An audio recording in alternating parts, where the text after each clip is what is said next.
Bu Titin ini alamatnya di Jalan Ciputra, Kota Bandung. Pendidikan terakhirnya adalah S1 Biologi UPI ya. UPI itu Universitas Pendidikan Indonesia Bandung yang dulunya IKIP.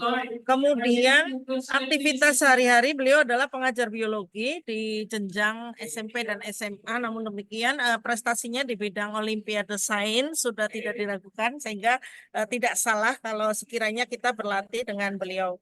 Adik-adik semuanya, apakah sudah siap dengan pelatihan pada pagi hari ini? Siap ya? Oke deh. Nanti mungkin biar lebih interaktif, selama di sekitarnya aman ya suaranya, bisa dibuka mute-nya untuk bisa respon dengan kegiatan pelatihan ini. Baik, sama-sama kita mulai kegiatan pelatihan pada pagi hari ini dengan membaca basmalah. Bismillahirrahmanirrahim. Ya, mudah-mudahan pelatihan perdana di pagi hari ini bisa memberi cukup bekal ya untuk adik-adik semuanya menghadapi Olimpiade Sains Nasional khususnya untuk mapel IPA tingkat SD. Untuk selanjutnya saya serahkan sepenuhnya kepada narasumber kita Ibu Titin Ernawati. Silakan Bu Titin. Bu Erna ya. Baik, terima kasih banyak Bu Titi. Halo adik-adik, selamat pagi. Assalamualaikum warahmatullahi wabarakatuh. Assalamualaikum warahmatullahi wabarakatuh. Oke, by the way, suara saya terdengar jelaskah? Terdengar jelas, beres. Iya, baik. Gimana udah pada siap hari ini? Boleh untuk yang belum dinyalakan kameranya, boleh dinyalakan kameranya ya, biar nggak ngantuk. Pagi-pagi udah pada sarapan belum nih? Udah. Alhamdulillah. Ada yang sarapannya aneka ria nasi pagi ini? Coba sambil diingat-ingat nih ya sebagai prolog sebelum kita masuk ke materi. Kira-kira nih buat adik-adik yang udah sarapan pagi ini, kandungan nutrisi yang ada di sarapan yang sudah kalian makan ada apa aja? Ada yang makan nasi? Nasi atau kalau yang orang bule itu makannya roti mungkin. Ada yang sarapannya sama roti pakai keju. Nah, ada yang pernah ingat mungkin ya, entah di kelas 4 atau bahkan di kelas 5, udah pernah belajar tentang zat makanan ya, atau pencernaan. Nah, zat makanan yang terkandung itu ada apa aja yang kalian ingat? Betul, ada karbohidrat, terus ada apa lagi? Protein. Protein, good. Kemudian ada apa lagi, Nak?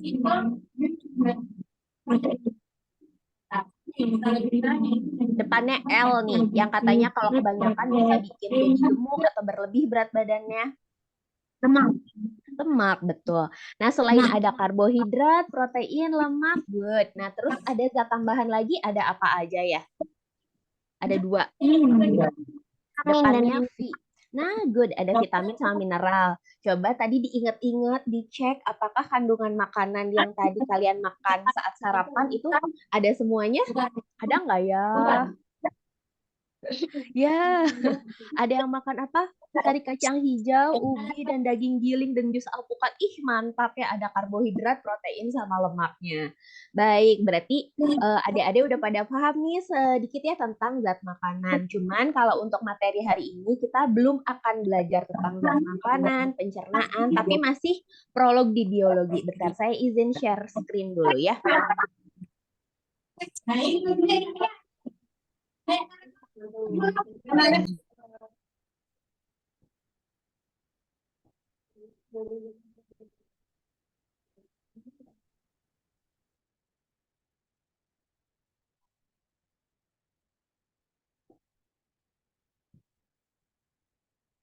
Baik, apakah screen-nya saya sudah muncul? Oh iya, lupa. Supaya nanti terngiang-ngiang yang namanya saya belum perkenalkan diri secara langsung. Baik adik-adik, perkenalkan nama lengkap saya Titin Ernawati, tapi mau dipanggilnya Bu Erna atau Kak Erna aja, biar beda sama Bu Titi. Jadi insya Allah selama 3 hari ke depan belajar biologinya sama saya. Panggilnya mau kakak, mau ibu, mau teteh bebas. Asal jangan tante sama oma. Nah, supaya kelihatan lebih muda, aku mau mengkakakkan diri ya. Jadi mau manggilnya Kak Erna aja. Oke, nggak apa-apa ya. Pengen sok-sokan muda nih. BTW ini yang sudah hadir Belum semuanya ya udah nggak apa-apa, kita mulai aja. Oke, nah untuk materi IPA biologi jenjang SD itu materinya cukup banyak ya. Ada yang sudah pernah dikasih lingkup materinya belum sama guru-guru di sekolahnya adik-adik? Ada yang sudah dikasih materinya? Nah, nanti kalau USN tuh materinya ini sudah belum ya?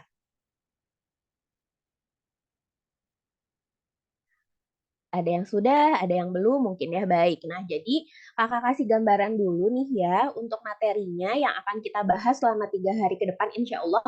Jadi yang pertama, bentar, ada apa aja ya? Materi biologinya yang pertama ada ruang lingkup biologi. Jadi kalau ruang lingkup biologi itu masih pengenalan materi umum tentang biologi. Jadi ini dasar-dasar atau basicnya. Sebagian besar sudah pernah kalian pelajari di SD. Tapi ada juga materi yang mungkin belum dipelajari dan baru dipelajarinya nanti di SMP.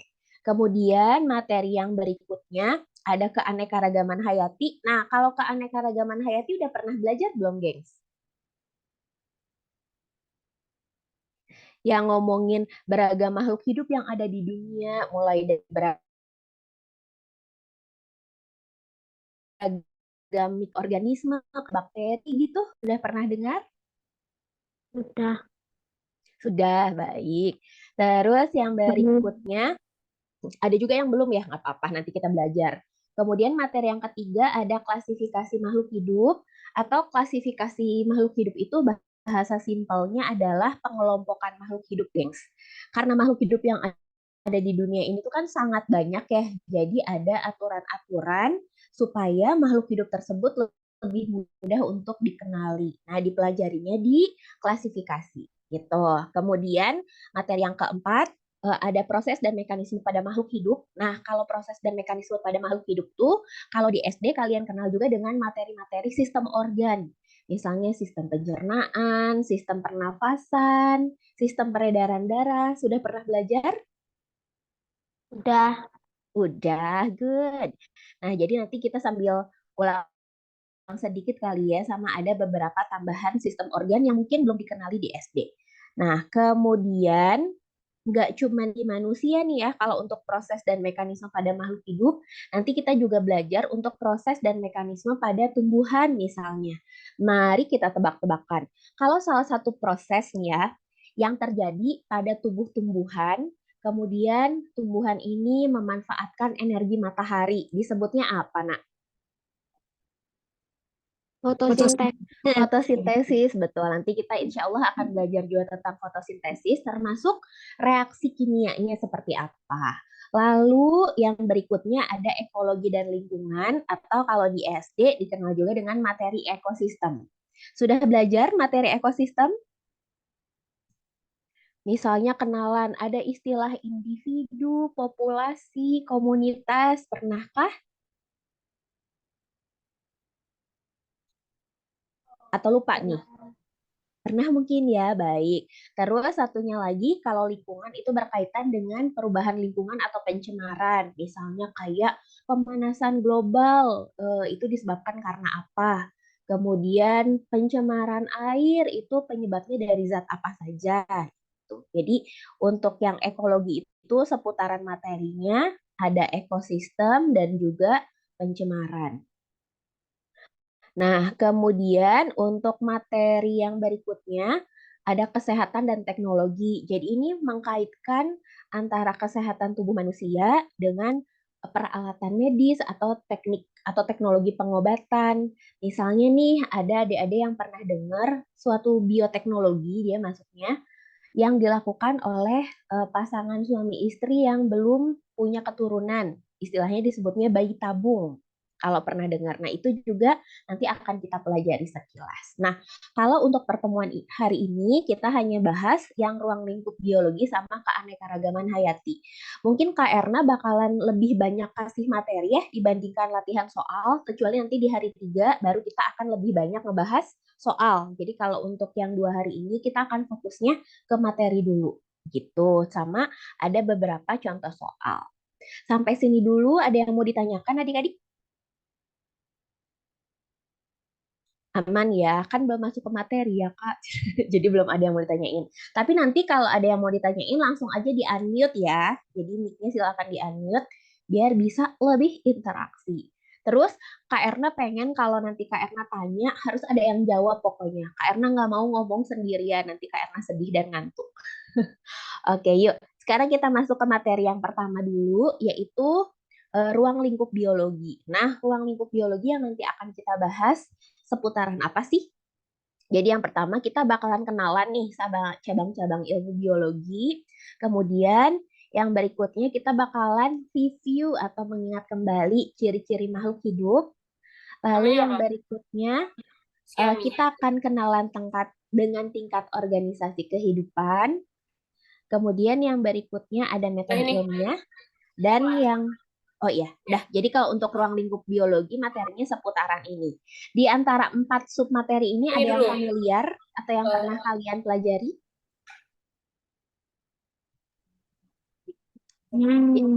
Yang udah pernah belajar apa nih, gengs? Ciri-ciri makhluk hidup. Ciri-ciri makhluk hidup, sip. Terus ada lagi? Organisasi kehidupan. Ya, organisasi kehidupan. Kalau metode ilmiah udah pernah belum, gengs? Sudah. Metode ilmiah sudah baik. Mari kita coba cek ya. Yang pertama, kalau untuk cabang-cabang ilmu biologinya. Nah, sebelum kita masuk ke cabang ilmu biologi, mungkin sebagian besar dari kalian juga sudah paham ya, kalau biologi itu diambil dari asal katanya ada bios sama logos. Bios artinya hidup, logos artinya ilmu. Jadi biologi itu tentang kehidupan atau ilmu hidup. Atau boleh secara bahasa biologi itu adalah bukan cabang ya, ilmu tentang makhluk hidup dan juga gejala kehidupan. Buat kalian barangkali ada yang mau mencatat untuk menghindari ngantuk boleh, tapi nanti materinya juga bakalan kakak share ya di grup. Jadi insya Allah aman.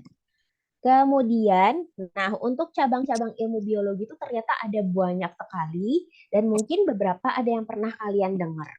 Coba kakak munculin gambar cabang ilmu biologinya ya. Nah, mari kita tengok. Ada yang pernah kenal atau pernah dengar dari beberapa cabang ilmu biologi ini? Nah, Yang mana nih, Nak? Mana nih yang pernah dengar? Evolusi, sip. Evolusi tentang apa nih kira-kira? Darwin katanya. Boleh, ada evolusi. Kalau yang lainnya ada yang pernah dengar lagi? sitologi. Sitologi, siap. Terus? Virologi. Ya. Dan masih banyak lagi ya. Oke, kita coba kenalan satu-satu nih ya, cabang-cabang ilmu biologi itu apa. BTW suara Kak Erna masih kedengaran jelas nggak, gengs? Masih? Oke, siap. Nah, kita mulai dari yang pertama, ada zoologi nih yang paling kiri nih. Kalau kita mau dimulai dari tanam, merawat, sampai nanti bawahnya bentar. Boleh mic-nya di-mute dulu. Kalau bertanya boleh di-unmute atau kalau menjawab boleh di-unmute. Saya lihat semuanya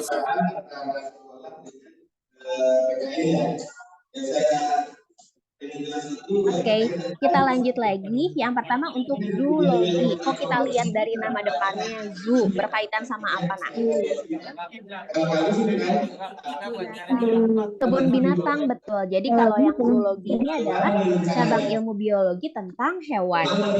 Nah, kenapa karena nggak tulisnya binatang? Karena hewan sama binatang meskipun kita dengarnya sama ya, tapi biasanya binatang itu adalah hewan yang dipelihara atau yang dirawat. Jadi kita bilangnya hewan aja ya. Terus yang berikutnya ada botani. Misalnya nih di rumahnya mamah-mamahnya suka melihara apa ya? Tumbuhan, tanaman yang di pot-pot kecil.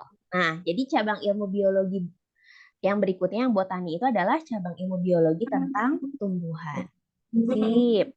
Terus kalau yang ketiga, mikologi, ini pernah dengar nggak, gengs? Pernah.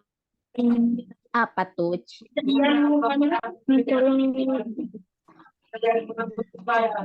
Mikologi. Baik. Kak Erna mau kasih ini nih, clue. Dia tuh cabang ilmu biologi tentang makhluk hidup, depannya J. Kayaknya sebagian dari kita pernah makan makanan ini. Kadang si makanan itu dimasak, ditumis, atau digoreng crispy. Belakangnya R. Jamur. Jamur, betul. Jadi mikologi itu tentang cabang ilmu biologi tentang jamur. Good. Berikutnya ada mikrobiologi. Nah, kalau mikrobiologi depannya ada kata mikro. Nah, kalau mikro biasanya berkaitan sama apa ya? Mikro. Pernah pakai alat yang di lab, salah satunya ada mikroskop? Pernah? Mungkin ya ada yang pernah dengar atau bahkan pernah lihat, bahkan ada yang pernah pakai. Nah, kalau kita lihat dari kata depannya, mikro itu artinya kecil gitu. Kalau mikrobiologi itu cabang ilmu biologi tentang makhluk hidup yang ukurannya kecil atau makhluk hidup ukuran kecil itu disebutnya mikroorganisme. Karena dia ukurannya kecil, maka mikroorganisme ini tuh hanya bisa kita lihat dengan menggunakan mikroskop. Contohnya makhluk hidup apa ya yang ukurannya kecil sampai kita tuh nggak bisa lihat mereka. Jadi kalau bisa lihatnya tuh harus pakai mikroskop. Apa tuh? Ih, Ya, ih. bakteri, betul. Atau bakteri sehari-harinya kita kenal juga dengan kuman mungkin ya kalau suka dengar. Ada bakteri, kuman, terus ada lagi makhluk hidup yang di 2 tahun lalu tuh bikin kita harus diam di rumah. Apa tuh? Virus. Virus, betul. Jadi bakteri, virus itu kita ketikkan ke dalam mikroorganisme karena mereka ukurannya kecil ya. Tapi meskipun kecil tuh dampak dari keberadaan mereka tuh kerasa sama kita. Terus yang kelima ada virologi. Nah, kalau virologi itu cabang ilmu biologi khusus tentang virus. Berarti waktu kita masih mengalami pandemi, banyak ahli virologi yang terlibat di sini. Makanya bisa kita dapetin vaksin, salah satunya dari peranan cabang ilmu biologi ini. Udah pada dapat vaksin semuanya? Atau kalau nggak vaksin COVID, mungkin pernah vaksin yang lain ya? Sip. Terus yang berikutnya ada entomologi.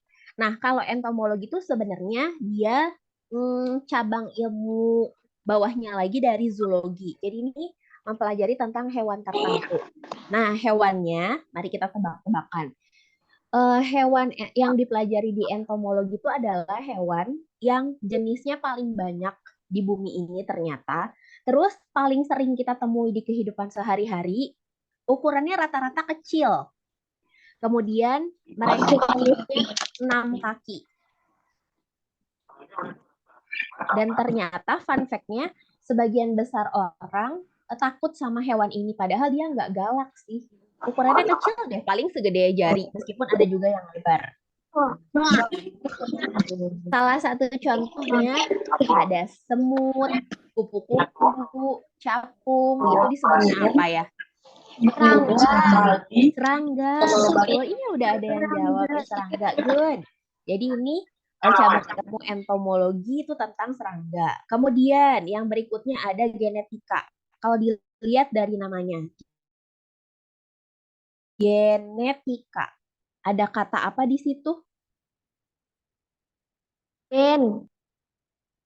Ada kata gen, sip. Jadi ini cabang ilmu biologi tentang gen. Boleh atau biasanya kita sebut cabang ilmu biologi tentang pewarisan sifat. Misalnya nih, kalian lihat, ih mata aku tuh warnanya coklat ngikutin mama. Padahal papa aku warna matanya lebih gelap gitu, misalnya hitam. Nah, jadi ini di cabang ilmu biologi yang dipelajarinya adalah genetika karena ngomongin pewarisan sifat dari orang tua ke keturunannya. Termasuk di sini ngomongin DNA nih. Misal nih ya, kalau di film-film atau di sinetron Indonesia dibilang, apakah dia adalah anak kandungku atau bukan? Mari kita tes DNA. Nah, berarti DNA juga itu dipelajarinya di genetika. Kemudian yang berikutnya ada evolusi. Nah, kalau evolusi itu ngomongin masa lalu sih sebenarnya. Jadi buat yang susah move on. Nah, tapi evolusi itu ngomongin masa lalunya di sini adalah perubahan makhluk hidup dalam waktu lama. nggak cuman makhluk hidup sih yang berubah, tapi juga kehidupan. Contohnya nih, kayak di masa sekarang, kalau kalian lihat gitu ya, di sekitar rumah tuh kok hawanya jadi lebih panas, kemudian hewan atau tumbuhan yang ditemui di sekitar rumah itu ternyata jadi lebih sedikit, itu juga bisa jadi salah satu gejala evolusi, karena perubahannya itu terjadi dalam waktu lama. Karena evolusi ini bisa juga dipengaruhi sama suhu, lingkungan, keadaan alam gitu ya. Tapi ini waktunya lama, bisa sampai ribuan tahun. Perubahan makhluk hidup tapi dalam waktu lama. Maaf. Kalau kalian pernah dengar ini nih, teori evolusi Darwin, yang menyatakan bahwa makhluk hidup itu, manusia itu berasal dari kera. Nah, itu salah satu cabang ilmu biologi yang terus yang berikutnya ada sitologi. Nah, kalau sitologi ini ngomongin, bentar. Sorry. Nah, sinyalnya udah kembali lagi. Tadi suaranya sempat hilang ya? Iya. Atau udah ada Suara Bu lagi? Erna bagus, Maaf. alhamdulillah. Oh, alhamdulillah siap. Soalnya di sini koneksinya kurang stabil katanya. Baik, kita lanjut. Kalau untuk sitologi, ini adalah cabang ilmu biologi tentang komponen makhluk hidup yang paling kecil. Ini di chat udah ada yang jawab. Sitologi itu katanya cabang ilmu biologi, tentang sel. Betul, maaf. Oke. Jadi bagian terkecil tubuh kita itu disusun dari sel. Mau tubuh manusia, mau itu di hewan atau tumbuhan, bagian terkecilnya adalah sel. Kemudian kalau histologi, satu tingkat di atas sel nih, kumpulan sel disebutnya apa ya? Mungkin pernah dengar, depannya J, belakangnya N. Jaringan. Kok kayak tebak-tebakan? Yes, betul, jaringan, good. Kemudian yang berikutnya ada taksonomi. Nah, kalau taksonomi itu adalah cabang ilmu biologi tentang pengelompokan makhluk hidup. Atau istilah pengelompokan makhluk hidup itu disebutnya klasifikasi. Gitu. Berikutnya ada morfologi. Kalau morfologi itu adalah cabang ilmu biologi tentang struktur tubuh makhluk hidup. Tapi biasanya lebih ke struktur luar. Contoh nih, misalnya struktur atau morfologi dari kepala. Kalau struktur kepala dari luar gimana, gengs? Apa yang bisa kalian ceritain dari struktur luar kepala? Ada mata, ada telinga. Iya, betul. Di kepala itu ada organ mata, telinga, terus bentuknya seperti bola, berarti ya ada isinya. Nah, itu disebutnya morfologi. Tapi kalau anatomi itu struktur bagian dalam. Jadi di dalam mata itu ada apa aja nih kalau kita potek ya atau dibedah. Misalnya di dalamnya itu ada pembuluh darahnya, ada syarafnya, kemudian ada juga cairan-cairan. Misalnya kalau di balik hidung ada cairan lendir misalnya. Itu struktur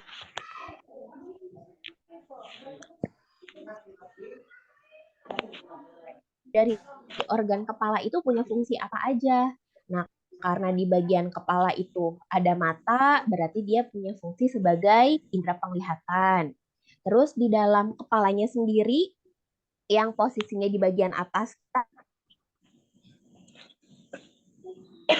burung kepala kita. Yang membuat kita bisa berpikir setiap saat, setiap waktu. Apa nih di dalam, kalau di kartun tuh warnanya pink, yang ada di balik kepala kita yang ini, di balik jidat. Otak, betul. Otak, good. Jadi otak sendiri fungsinya sebagai pusat berpikir, kecerdasan, ingatan. Makanya kayak sekarang nih, misalnya kalian lagi belajar, terus kak kok aku ngerasa pusing ya, kalian pasti nunjuknya ke bagian kepala kan, nggak nunjuknya aduh kok aku pusing tapi nunjuk ke dada, kan nggak mungkin ya, karena memang fungsi berpikir atau kecerdasan itu ada di bagian otak kita. Terus yang berikutnya ada embriologi. Kalau embriologi apa ya gengs? Embrio. Ada kata embrio di sini. Betul, tentang embrio ya. Jadi perkembangan embrio mulai dari zigot sampai nanti jadi janin atau dedek bayi itu tahapan perubahannya ada apa aja. Good. Terus yang berikutnya ada paleontologi. Nah, kalau paleontologi ini tuh materinya sedikit beririsan sama pelajaran IPS di sejarah, mungkin pernah belajarnya. Jadi kalau paleontologi tuh ngomongin sisa makhluk hidup yang sudah membatu, apa tuh namanya? Depannya F. Fosil. Ya, punten. Boleh Fosil. diulangi lagi? Fosil. Good. Jadi ternyata di fosil juga itu tuh masuk ke cabang ilmu biologi juga ya, karena ngomongin sisa makhluk hidup gitu sih. Sampai sini ada yang mau ditanyakan dulu, Adik? Enggak. Oh iya, Kak Erna ngomongnya kecepatan nggak? Enggak. Nggak, aman. Oke. Kalau misalnya Kak Ernanya nge-rap, nanti tolong ingetin ya. Oke, sekarang kita lanjut. Nah, kalau ini nanti kalian bisa baca sendiri ya, untuk belajar mandiri. Kita coba lihat objek dan kajian yang dipelajari di biologi itu apa aja. Nah, tadi kan kita sempat bilang ya, kalau biologi itu adalah cabang ilmu tentang makhluk hidup dan juga kehidupannya. Nah, terus yang termasuk makhluk hidup berarti ya semua apapun yang bernyawa ya, mau dari manusia, hewan, tumbuhan, sama mikroorganisme. Ya, sama itu juga masuk ya, dipelajari di biologi. BTW masih ingat tadi yang termasuk mikroorganisme apa aja? Bukan ini. Bakteri, virus. Bakteri gitu. Virus, betul. Sama ada satu lagi, maaf tadi Kak Erna lupa belum masukin. Salah satu contohnya adalah amuba. Pernah tahu nama kelompoknya? Protozoa. Nah, good. Protozoa itu juga masuk ke mikroorganisme ya, karena kan kita nggak bisa ngelihat mereka secara langsung. Kemudian yang berikutnya, sekarang kita lanjut nih ke submateri yang kedua, yaitu ciri-ciri makhluk hidup. Ayo, yang kalian ingat ciri-ciri makhluk hidup ada apa aja, gengs? Minimal ada berapa ya? 10. Oke. Bernafas. Terus apa lagi? Bergerak. Bergerak. Siap. Betul. Membutuhkan makanan. Membutuhkan makanan. Atau nama lainnya membutuhkan makanan apa, gengs? Makanan nama Membutuhkan lainnya nutrisi. good. Terus apa lagi? Kembang biak. Berkembang biak, betul. Berkembang biak nama lainnya Terhadap rangsang. terus peka terhadap rangsang. Butuh tempat tinggal boleh. Terus apa lagi?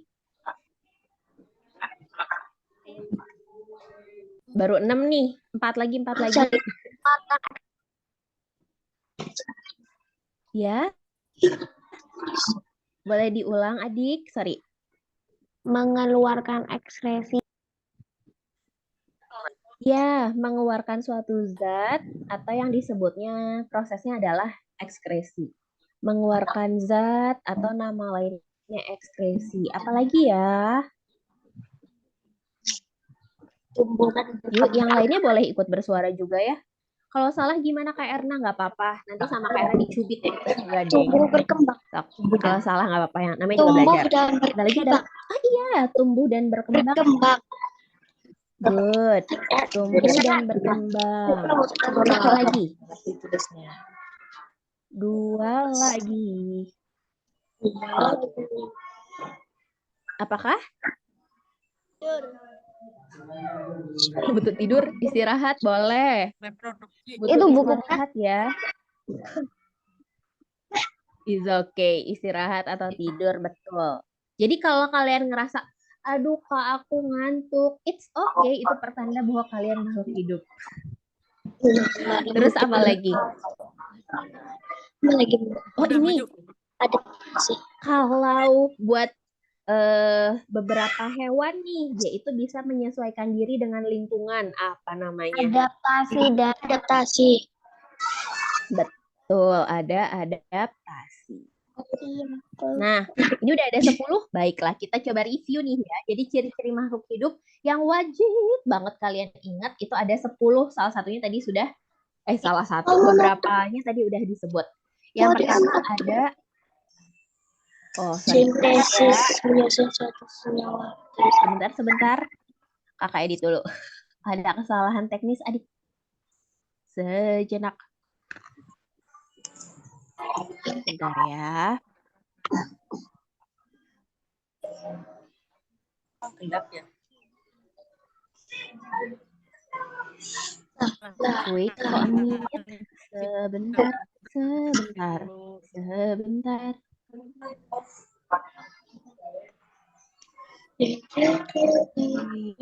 Back.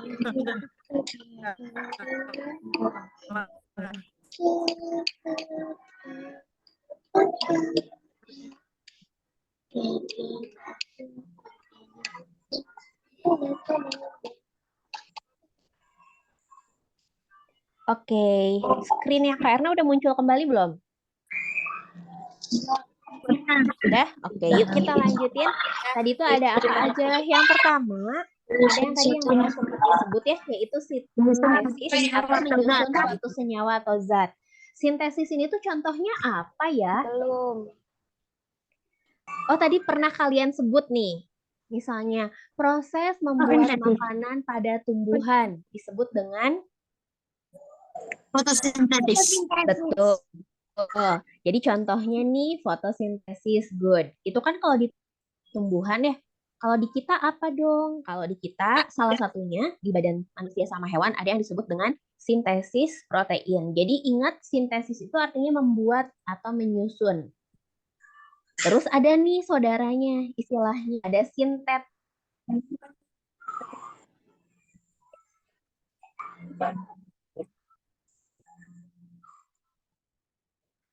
Atau pemanis sintetis. Atau kalau orang main bola di atas rumput sintetis. Sintetis itu artinya buatan sih ya, tapi kalau sintesis itu artinya membuat. Nah, kalau di tubuh manusia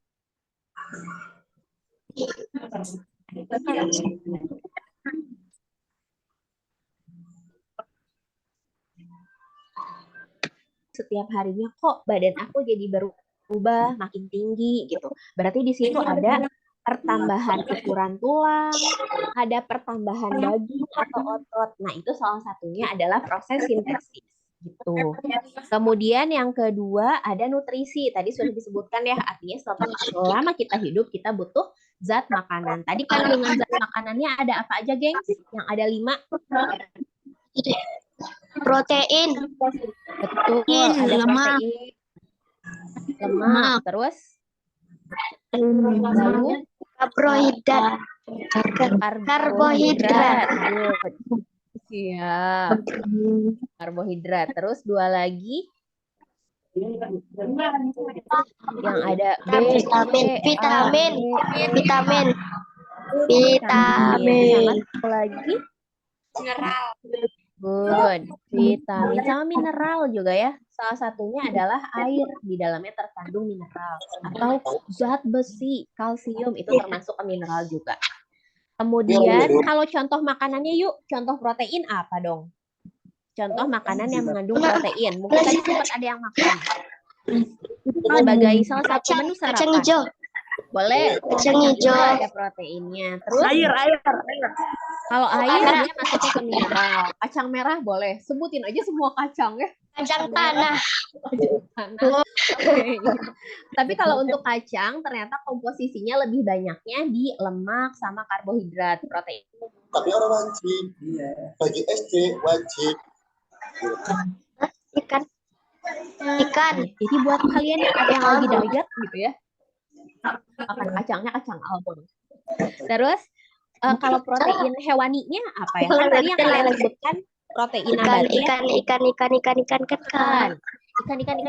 Ikan boleh. Selain ikan ada apa lagi? Ikan, telur, mo. Sapi juga termasuk ya. Daging merah atau sapi, kambing, daging putih atau misalnya kayak ayam. Kalau yang termasuk karbohidrat apa? Nasi, bener ya, anaknya tuh nasi banget. Orang Indo udah makan nasi belum makan. tempe. Nah, Gandum. kalau tempe kandungan yang lebih banyaknya protein. Gandum. Gandum boleh. Kalau ada yang suka makan sereal, Roti. ya Roti. jagung, roti betul. Susu. Karena kan roti dari terigu ya. Nah, kalau tahu Kentang. dia masuknya Kentang. protein. Kentang karbohidrat. Yuk, apalagi? Mie betul, mie karbohidrat ya. Mie, pasta, dimsum bisa.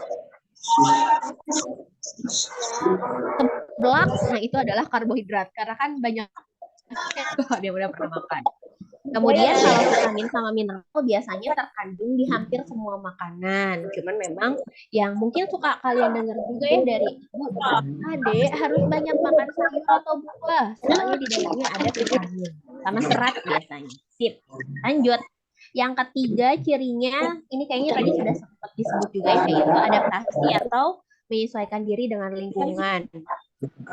Nah, misalnya kalau untuk hewan tertentu ada yang bisa merubah warna tubuhnya. Apa namanya? Kulon. Yes, disebutnya apa tuh? Istilahnya Mimikir. mimikri, betul. Terus kalau manusia bisa beradaptasi nggak kalau manusia? Bisa. Bisa dong, meskipun kita nggak bisa berubah warnanya jadi bunglon gitu ya, tapi kayak kita berinteraksi dengan orang lain, itu juga disebut dengan adaptasi. Kayak sekarang nih, rata-rata di sini pada kelas berapa? Ada kelas 4? Kelas 5. Oke, 4, 5, 6. Ada yang masih dede? Kelas 3 ada nggak kelas 3? Nggak ada ya. Nah, pasti ketika kalian menduduki sekolah kelas 4, kelas 5, atau kelas 6, ada perubahan yang terjadi pada diri kalian. Entah itu cara belajarnya mungkin, yang biasanya santai, nggak usah belajar tiap hari tapi jadi pinter gitu. Tapi ada juga yang materinya lebih susah, jadi harus baca terus. Misalnya pagi-pagi sebelum berangkat sekolah, sempetin baca dulu. Nah, itu juga termasuk ke adaptasi ya, menyesuaikan diri dengan lingkungan atau keadaan boleh. Terus yang berikutnya ada regulasi atau koordinasi atau nama lainnya itu pengaturan. Nah, untuk pengaturan di sini tuh melibatkan beberapa sistem organ. Contoh nih, kalau badan kita nih ya, gengs, lagi kepanasan, nanti biasanya badan kita akan ngapain? Mengeluarkan Betul, akan mengeluarkan keringat. Nah, itu juga sebagai salah satu proses pengaturan tubuh si pengeluaran keringat itu. Kemudian, oh ini, misalnya kalian nih mau ujian. Ada nggak yang kalau mau ujian masih suka tegang atau deg-degan? Atau enggak kak, aku mah santai, chill aja karena udah belajar. Nah, mungkin ada beberapa orang ya yang kalau mau ujian nih panik atau jadi takut katanya. Terus biasanya ada yang tiba-tiba jadi sakit perut pas mau ujian gitu. Atau tiba-tiba jadi lebih sering pipis atau beser. Nah, itu juga termasuk ke pengaturan. Terus apalagi ya contoh nih, misalnya kalian sedang dalam perjalanan terus ketemu atau ngeliat dari jauh seseorang yang kalian kenal nih. Ih, itu kayaknya si ini misalnya. Biasanya apa yang akan kalian lakukan? Kalau di jalan nggak sengaja ketemu sama orang yang kalian kenal.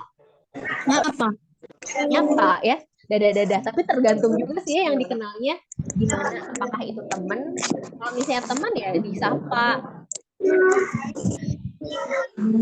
Misalnya kita sebelin gitu, jadinya bete atau sebel. Nah, itu juga termasuk ke proses pengaturan. Apa yang kita rasain itu termasuk proses pengaturan.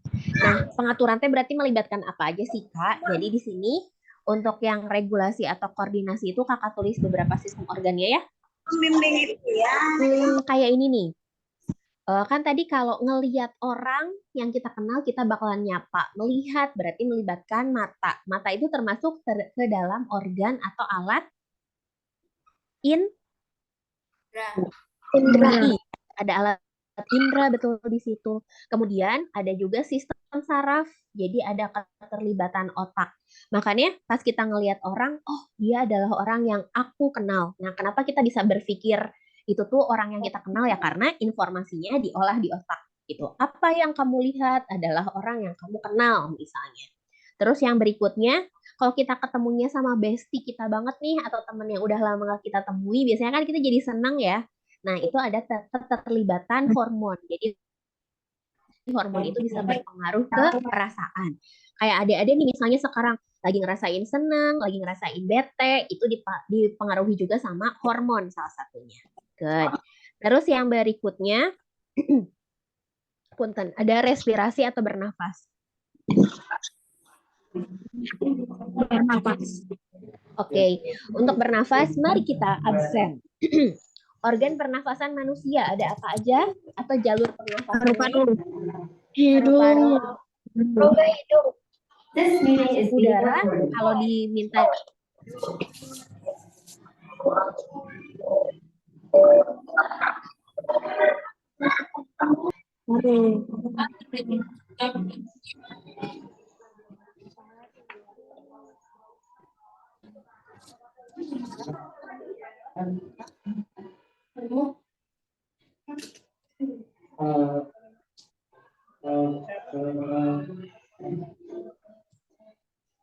sebutkan secara berurutan, ada apa aja? Paru-paru.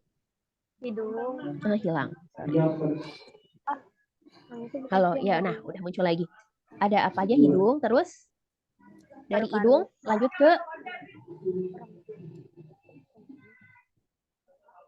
ke belakang sini nih, bagian belakangnya hidung. Dia tuh bisa dibilang pertemuan antara saluran pencernaan sama pernafasan. Belakangnya ing. Depannya F. Faring. Yes, ada faring. Terus setelah faring ada saudaranya. Laring. Nih udah mau masuk ke tenggorokan tapi belum. Nah, betul, laring. Atau laring itu bisa sambil kalian rasain, coba pegang pangkal lehernya. Kalau kalian ngomong terasa getarannya. Itu berarti bagian laring. Atau kalau nanti di laki-laki setelah sudah dewasa akan muncul tulang yang menebal yang kita kenal dengan apa tuh? Kalau di laki-laki jakun, betul. Kalau di laki-laki ada jakun, itu juga termasuk bagian dari laring. Terus dari laring barulah masuk ke tenggorokan. Atau tenggorokan nama lainnya depannya T. Kerongkongan. Nah, kalau kerongkongan buat makan. Kalau udara trakea ya, atau boleh tenggorokan. Good. Terus nanti dari tenggorokan masuk nih ke paru-paru. Tapi sebelum masuk ke ruang paru-paru utama, akan masuk ke cabang tenggorokan dulu. Depannya B, apa tuh? Bronkus. Belakangnya us. Bronkus, good. Nanti dari bronkus lanjut ke Bronkiolus.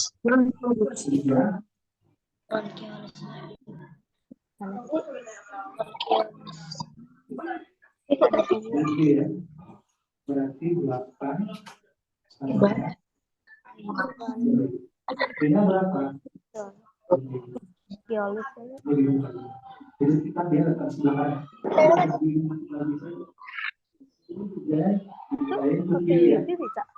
karena perkali ya itu kalau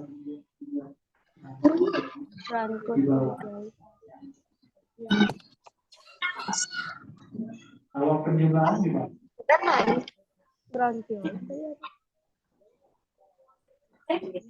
Penyebabnya kalau kita Oke, aku kembali lagi.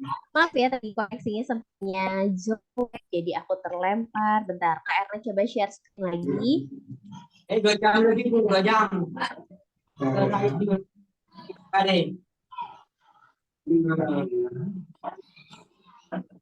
Oke, screen Kak Erna udah muncul? Udah kembali, udah. Tadi tuh kalau yang organ pernafasan ujungnya setelah bronkiolus apa, gengs? Amin, headset kamu pakai biar suaranya nggak mati. Paru-paru. Yes, bagian paru-paru. Terus, jadi urutannya dari faring, trakea, bronkus, bronkiolus, alveolus. Kemudian yang berikutnya ciri yang tadi udah disebut ya. Disebut deh. Jadi ciri berikutnya adalah proses tumbuh dan berkembang, pertumbuhan dan perkembangan. Kemudian ada lagi ekskresi. Nah, tadi sempat disebutkan. Jadi ekskresi itu adalah pengeluaran zat sisa metabolisme, terus zat sisanya itu bersifat racun. Contoh zat yang kita buang dari tubuh apa, gengs? Kalau di tubuh manusia? Nah, kalau feses itu tidak masuk ke ekskresi karena kalau feses itu adalah zat sisa pencernaan. Sedangkan kalau sisa ekskresi itu dibilangnya zat sisa metabolisme tuh suatu reaksi kimia yang terjadi di sel tubuh. Nah, coba kakak pancing nih ya, organ yang terlibat dalam sistem ekskresi itu ada 4. Cara ngingetnya adalah kulihat pagi. Ada organ apa aja ya berarti? Kuli yang mengeluarkan keringat, berarti bagian apa tuh? Kulit. Keringat keluarnya dari kulit kan ya. Jadi keringat itu termasuk zat sisa yang harus dikeluarkan. Makanya kalau kita keluar nih keringatnya dari kulit, ya keluar aja gitu, nggak bisa ditahan. Kecuali kalau misalnya di bagian ketek ya, misalnya pakai deodoran. Nah, terus betul, tadi di chat ada yang jawab urin. Kalau urin itu dibentuknya di organ depannya gi. Si organnya itu kalau kalian pernah lihat gambarnya bentuknya kayak kacang merah. Ginjal. Nah, betul. Ada ginjal. Terus ginjal jumlahnya ada berapa tadi teh? Aku sempat sebut enggak ya? 2. Betul, ginjal ada 2. Kalau cuma 1,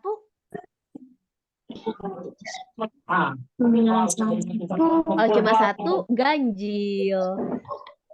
Lucu ya, maaf. Maaf adik-adik. Jadi ginjal itu ada 2 dan dia fungsinya adalah untuk membentuk urin. Makanya kalau masih pada kecil, insya Allah ginjalnya masih pada sehat, minum air putihnya harus banyak. Misalnya nih ada di antara kalian, aku tuh anaknya suka boba banget, atau misalnya suka minum teh manis. Nah kalau bisa, mumpung masih pada kecil nih, dikurangi karena ginjal kita tuh butuh airnya tuh air murni sebenarnya. Kemudian 2 organ sisanya ada apa lagi ya? Ada hat sama pak. Dan paru-paru. Yes, ada hati sama paru-paru. Kalau paru-paru yang dikeluarkan apa, Nak? Yang dibuang. Berarti ini berhubungan sama pernafasan. Paru-paru mengeluarkan betul, karbon dioksida atau rumus kimianya ada yang tahu? Karbon dioksida rumus kimianya apa, guys? CO2. Good. CO2. Terus selain karbon dioksida, paru-paru mengeluarkan apa lagi? Uap air. Betul, uap air. Uap air rumus kimianya apa ya? Pernah tahu? Nggak usah, tapi Uap air rumus kimianya adalah H2O. Good. Terus yang berikutnya kalau hati ngeluarin apa nih? hati itu ngeluarin oksigen. Orang kaya nih ngeluarin oksigen. Nah, kita coba lagi. Hati. Mungkin kalau fungsi hatinya sendiri kalian pernah dengar tuh ya. Hati itu buat menetralkan atau menawarkan racun katanya. Nah, terus kalau dari hati sendiri tuh yang keluarnya apa gitu. Ternyata dari hati tuh salah satunya ada racun, namanya racun urea. Cuman memang racun ureanya tuh nanti akan dibuang sama tubuh kitanya lewat urin. Jadi ada urea di situ, kemudian ada zat warna empedu. Zat warna empedu. Nah, zat warna empedu tuh secara fisik warnanya kuning, gengs. Dia tuh yang ngasih warna di pipis kita. Makanya pipis kita warnanya kekuningan ya. Atau di feses atau pup kita juga warnanya kekuningan. Itu karena ada zat warna empedu dari organ hati. Sip. Ekskresi sudah. Terus yang berikutnya ada, ini tadi belum sempat disebut juga ya, yaitu transportasi. Sama seperti pengertian transportasi di kehidupan sehari-hari. Jadi transportasi sendiri peranannya adalah untuk pengangkutan. Cuman kalau di sini mah ngomongin pengangkutan zat ke seluruh tubuh. Atau bisa kita bilang transportasi itu kalau di badan kita tuh kayak kurir yang tukang nganterin paket katanya. Nah kalau di tubuh kita yang berperan sebagai alat transportasi apa tuh? Jantung. Ada jantung, pembuluh atau darah. boleh kalau di manusia atau hewan kita sebut dengan sistem peredaran darah. Good. Betul, ada jantung, ada pembuluh darah, sama yang beredar di tubuhnya adalah darahnya ya. Betul. Jadi kita ibaratkan kalau jantung itu adalah apa ya? Kalau misalnya kalian suka naik kendaraan umum nih, misalnya pernah naik bis, jantung itu kayak terminalnya, jadi tempat keluar bis kota. Terus kalau pembuluh darah itu adalah jalan raya atau jalurnya, sedangkan darah itu adalah bis atau mobil atau kendaraannya yang berkeliling. Makanya apa sih namanya tuh? Terus Darah itu berperan sebagai alat transportasi karena dia ngangkut segala macam. Contohnya gini, kalian pernah nggak ngalamin pas lagi sakit nih, misalnya sakit demam, tes darah dulu, takutnya misalnya dicurigai sakit tipes kah atau misalnya sakit demam berdarah kah. Nah, itu kan dokter bisa ngedeteknya itu dari hasil tes darah karena di darah kita tuh mengangkut segala macam. Ngangkut gas oksigen jelas, ngangkut gas CO2 betul. Terus ngangkut zat sisa juga misalnya. Kemudian ngangkut zat-zat yang memang berbahaya buat tubuh itu juga diangkutnya sama darah. Kemudian, kan ini kalau kita ngomongin hewan atau manusia ya, pengangkutannya melibatkan darah, jantung, dan gengnya.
Tadi jadi gimana? Ya ini poinnya 11 aku yang itu mana aku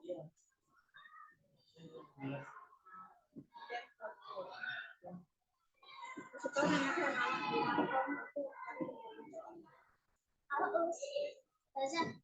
Berarti kayaknya nggak ada, jadi kita bisa pakai baju Mas. Mewarnai aja deh kalau tartil nggak Oke, ada. baik. Ustazah mau bimbingan loh. Kalau ustazahnya disuruh nunggu di kelas kalian yang ada ustazah nggak bimbingan. Mumpung ustazahnya kosong, saya. Atau nggak kasih tugas IPA satu beda.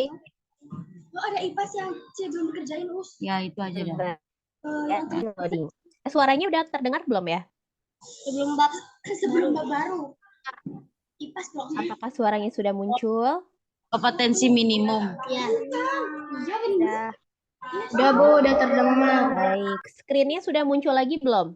Oh, penilaian tahap semester yang Layarnya sudah muncul lagi belum, gengs? Udah. Yuk. Sudah. Lanjut, siap. Terima kasih konfirmasinya. Mohon maaf ya. sudah dikerjakan. Nah, yang Berkelompok. berikutnya. Oh, tadi tuh karena nanya alat hasil tumbuhan apa tuh namanya? Yang salahnya buat makanan atau hasil fotosintesis. Lagi buat ngangkut air kalau di tumbuhan. Saja kan enggak ngajar tartil. Nama jarangannya nama jaring depannya X dan juga F. Phloem, betul. Terus satunya lagi temennya? Oh, good. Jadi ada xilem sama phloem, dia berperan dalam proses pengangkutan. Sip. Nah, yang berikutnya ada iritabilitas atau pekat terhadap rangsang. Ini insya Allah udah pernah ya. Kalau di badan kita, segala hal dari lingkungan ini apa tuh? Misalnya kulit kita bisa merasakan Aku kepikiran loh. dingin, sakit itu karena ada sistem saraf. Kalau terus juga ada sistem indera yang bikin kita bisa merespon terhadap sesuatu. Terus yang berikutnya ada reproduksi atau berkembang biak. Nah, kalau jenis reproduksi yang kalian ingat di makhluk hidup apapun lah ya, ada jenis reproduksinya apa aja tuh? Reproduksi aseksual. Sama seksual. Nama lainnya apa? Aseksual dan seksual tuh masing-masing. Yang belakangnya tif. Kalau aseksual, kalau di tumbuhan namanya V. Belakangnya tif. Good job. Ada vegetatif. Betul. Berarti vegetatif satu lagi temennya? Generatif. Atau generatif. Betul ya. Tadi saya panggil ya. Generatif itu ada pembuahannya di situ, sedangkan kalau yang vegetatif berarti nggak ada pembuahan. Oke, ini untuk ciri makhluk hidup. Sampai sini ada yang mau ditanyakan dulu, Adi? Ada. Oke, kalau ada yang mau ditanyain langsung aja ya. Kemudian kita lanjut. Nah, yang berikutnya. Nah, lanjut ke objek biologinya. Tadi kan sempat disebutin juga ya, kalau objek yang dikaji atau dipelajari di biologi itu makhluk hidup. Mulai dari makhluk hidup yang ukurannya terlihat besar sampai ke makhluk hidup yang ukurannya kecil. Nah, nanti ini kita akan pelajarinya di klasifikasi. Jadi di sini kalau kalian lihat makhluk hidup itu dikelompokkan menjadi beberapa kerajaan atau kingdom.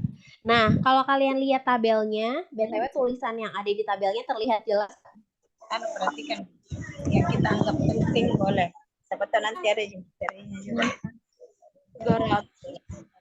Ada yang familiar istilahnya?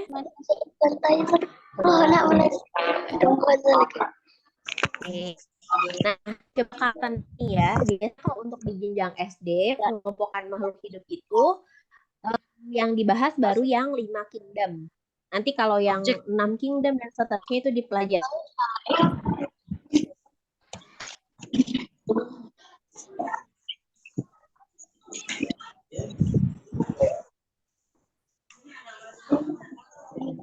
Nah,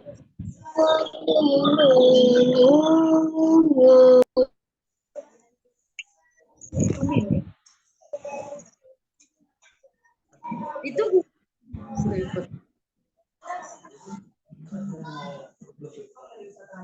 Sagrama, mau nanya.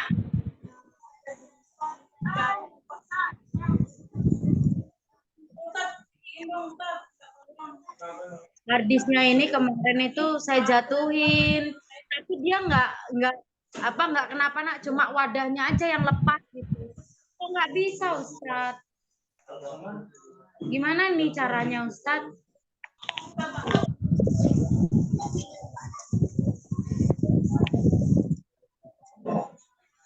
Mudah-mudahan bisa.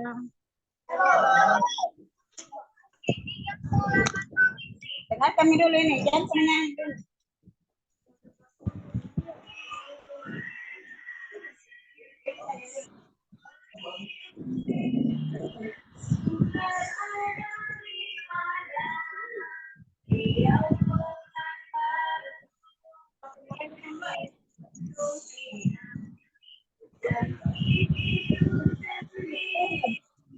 Susah. Itu udah benar. Mudah-mudahan bisa. Aku malah nggak enak Mas.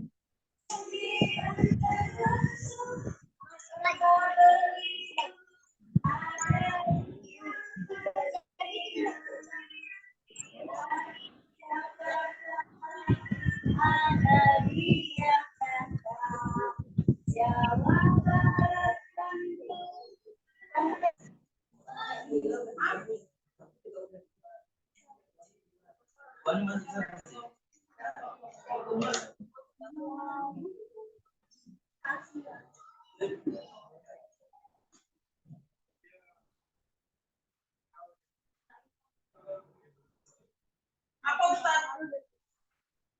Mana Ustaz?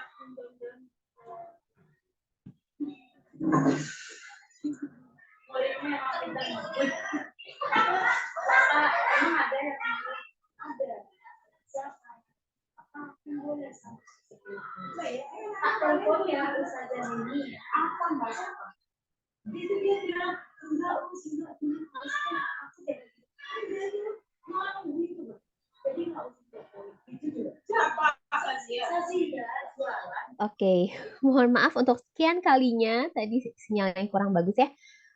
Kakak lanjut lagi sejenak.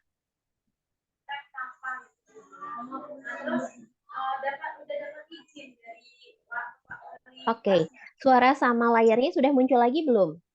Sudah. Sudah. Oke, baik. Kita lanjut nih ya. Oke, tadi baru bahas yang ini ya, yang klasifikasi 5 kingdom atau 5 kerajaan. Jadi adik-adik cukup lihat yang 5 kingdom aja. Ini kan tabelnya banyak ya, cukup lihat di sini. Mari kita tebak-tebakan makhluk hidupnya. Yang pertama ada Monera, pernah dengar sebelumnya atau asing? Pernah. Oke, Monera tuh kelompok makhluk apakah anggotanya? Bakteri. Betul, yang Monera itu bakteri, betul. Tapi nggak cuma bakteri sih sebenarnya, ada ganggang tapi warnanya biru. Tapi kakak nggak tulis ya, jadi di sini kakak tulisnya bakteri aja. Kemudian protista. Nah, kalau protista itu adalah makhluk hidup yang menyerupai makhluk hidup yang lain. Jadi ada yang mirip hewan, ada yang mirip tumbuhan, ada yang mirip jamur. Salah satunya tadi tuh sempat Kak Erna sebutin ada amuba, atau amuba tuh termasuk ke kelompok depannya pro, belakangnya A. Protista. Betul, protista. Nah, kalau harus spesifik atau harus detail gitu ya. Proto apa nih? Proto belakangnya oa. Protozoa ya.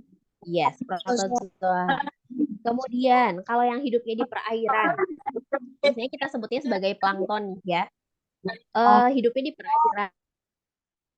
Kalau pakai bahasa Latin atau depannya G kalau pakai bahasa Indonesia. Ada yang tahu? Al depannya al.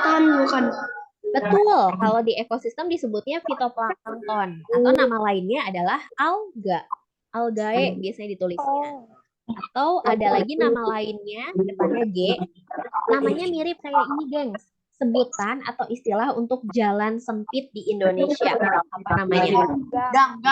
Ganggang, betul. Sit good. Jadi algae atau ganggang boleh, atau fitoplankton tadi ya sama aja. Kemudian yang berikutnya ada fungi apa?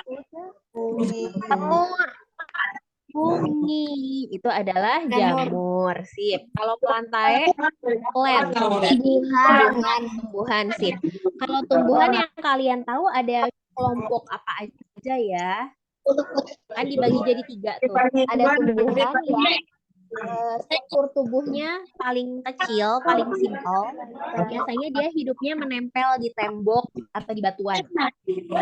Kelihatannya hijau aja, depannya L. Lumut. Ada lumut, good. Terus selain lumut ada lagi tumbuhan yang dia itu hidupnya di tempat lembab juga. Namanya mirip sama peralatan rumah tangga. Oh ini, kalau misalnya kalian mau pasang sesuatu di tembok harus dipasangin apa dulu tuh yang di Paku, pakai paku bukan paku bukan. paku, maaf. Terus satunya lagi, tumbuhan yang paling sering kita temui di kehidupan sehari-hari, karena si tumbuhan ini di bagian dalam dari buahnya mengandung Spermatopita. yang biasanya kita buang.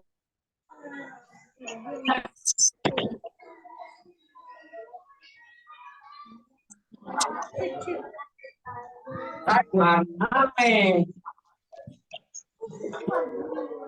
Apa sana?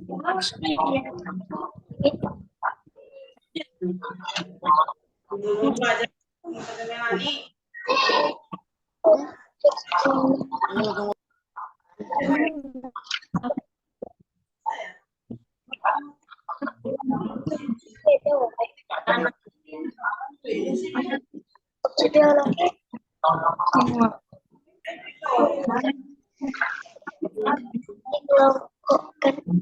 Lanjut tadi, udah ketebak belum dalamnya buah ada apa yang biasanya kita buang atau bisa kita tanam? Biji. Betul. Jadi ada juga kelompok tumbuhan berbiji. Atau kalau nama latinnya, kalau untuk tumbuhan lumut itu disebutnya Bryophyta, tumbuhan paku, Pteridophyta, spermatofita. Dan spermatofitanya nanti dibagi lagi. Kita bahasnya nanti ya. Good. Kalau animalia atau kelompok apa nih? Ya. Animal berarti hewan ya. Nah, untuk animalia itu anggotanya banyak tuh. Ini nih ya. Ada Nih, kelompok jangan hewan aneh. yang punya tulang belakang, ada yang nggak punya tulang belakang. Apa tuh sebenarnya? Ya. Yang bertulang belakang vertebrata, yang tidak bertulang belakang invertebrata. Sip, mantap. Terus nanti masing-masing juga lagi ya, yang vertebratanya dibagi lagi, terus yang invertebratanya dibagi lagi. Sip. Kemudian yang berikutnya kita lanjut ke Udah makan cabenya. struktur organisasi kehidupan atau tingkatan yang ada di kehidupan ini tuh mulai dari yang strukturnya paling kecil sampai ke yang paling kompleks. Ada apa aja tuh ya kalau untuk organisasi kehidupan? Coba kakak munculin. Ini udah pernah ketemu? Udah pernah dengar istilah ini? Nah, makin ke atas berarti makin luas atau makin kompleks. Di bagian paling bawah ada molekul. Ini berarti bagian tubuh kita yang paling kecil. Bukan bagian tubuh sih, tapi itu merupakan suatu senyawa. Contohnya, tadi mungkin kalian pernah ingat istilah yang kesebut di genetika, depannya D, 3 huruf. Jaringan. D, dodol. Kalau misalnya mau ngecek apakah dia adalah anak kandung ayahnya atau bukan, pakai tes apa? DNA. Nah, DNA, good. Jadi yang tingkat molekul tuh ada DNA, sama ada temannya satu lagi, namanya sama kayak KRNA, yaitu RNA. Terus yang berikutnya ada tingkat sel. Contoh sel, mari kita tebak-tebakan. Sel di tubuh kita yang fungsinya untuk melawan kuman. Sel apa tuh? Sel. Dan si sel ini tuh dia beredar di seluruh tubuh. Betul, sel darah putih. Ada yang pernah tahu nama lain sel darah putih? Leukosit. Leukosit, good job. Ada leukosit sel darah putih misalnya, terus ada eritrosit sel darah merah. Terus ada lagi apa ya? Selain ada leukosit, eritrosit, satu lagi trombosit, betul. Kalau ada yang sakit demam berdarah nih, kalau yang udah pernah, biasanya trombositnya rendah katanya, atau keping darah ya trombosit. Kemudian kalau jaringannya nih kumpulan sel darah, berarti kita sebut sebagai jaringan darah. Terus kalau organ yang berhubungan sama sistem peredaran darah tadi itu apa? Jantung, terus jalur tempat beredarnya darah.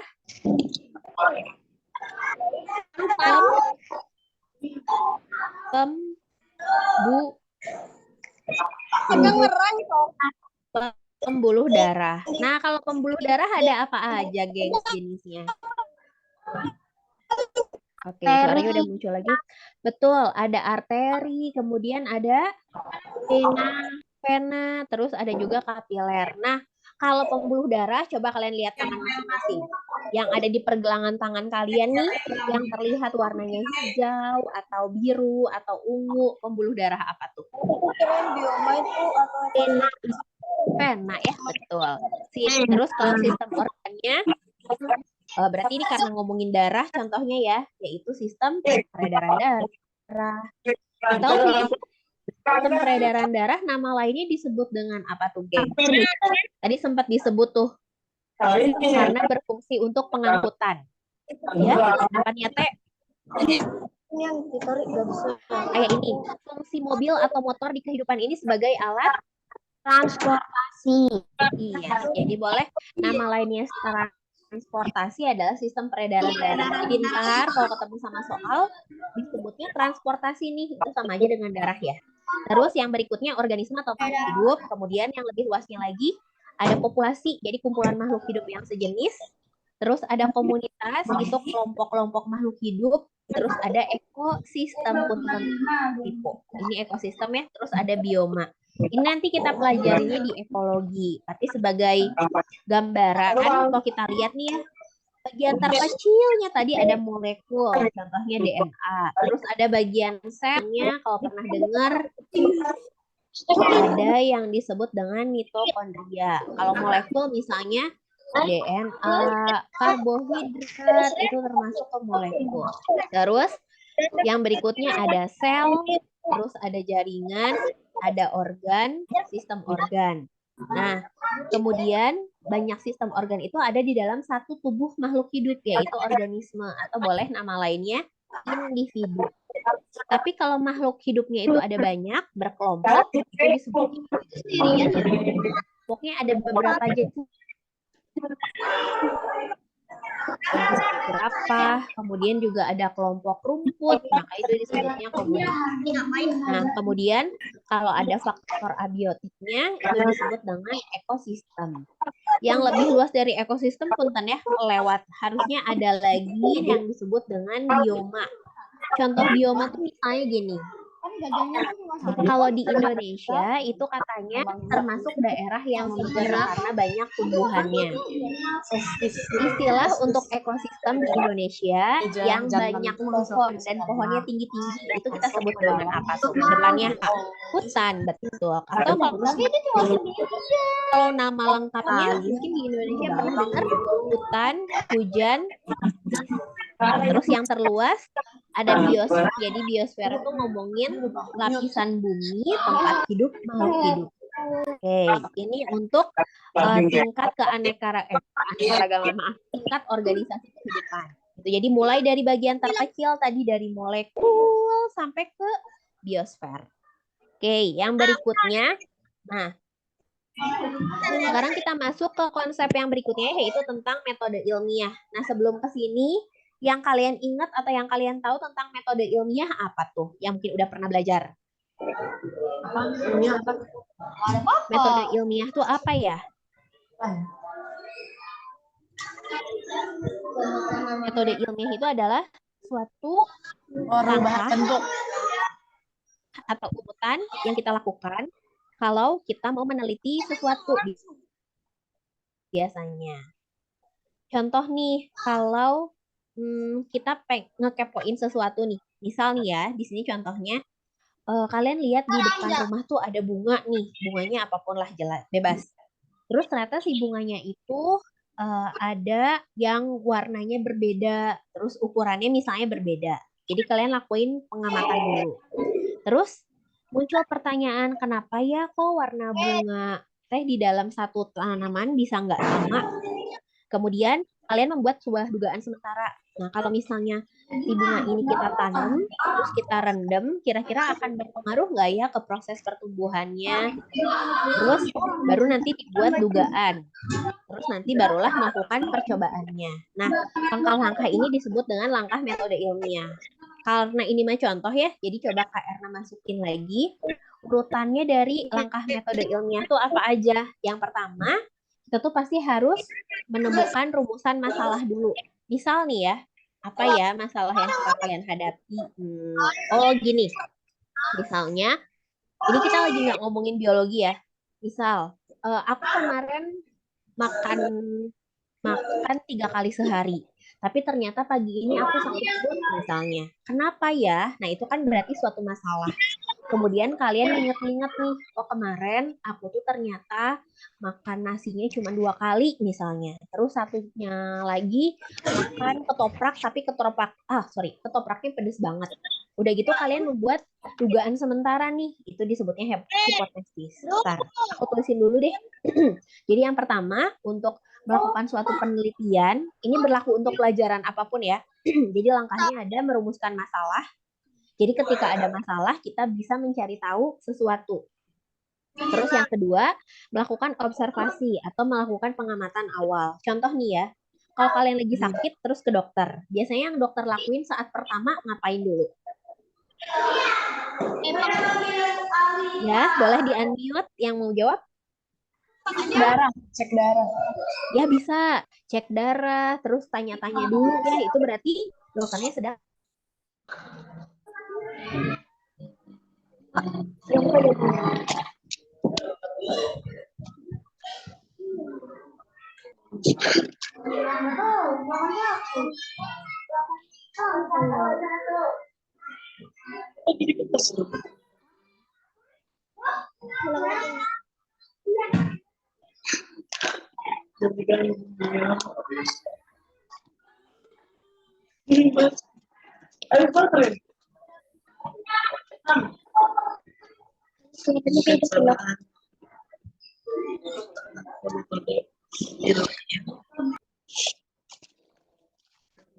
masalah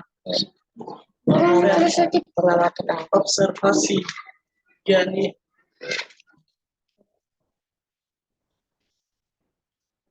iya Situ.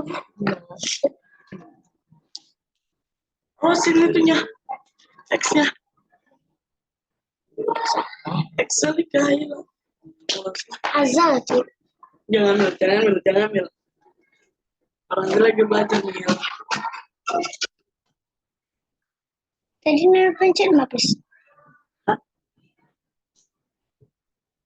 tinggal X lagi X Tahu nah. Cek lagi. dan HP Buku udah tiba-tiba banget. Ada namanya Ahmad Hamid.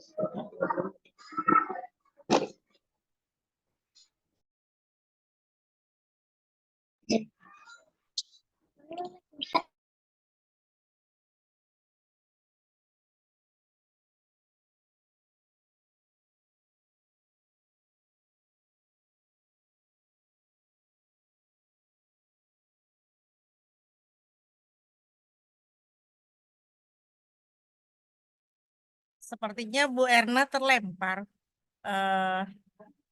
Kita tunggu ya, supaya Bu Erna nanti bisa join kembali.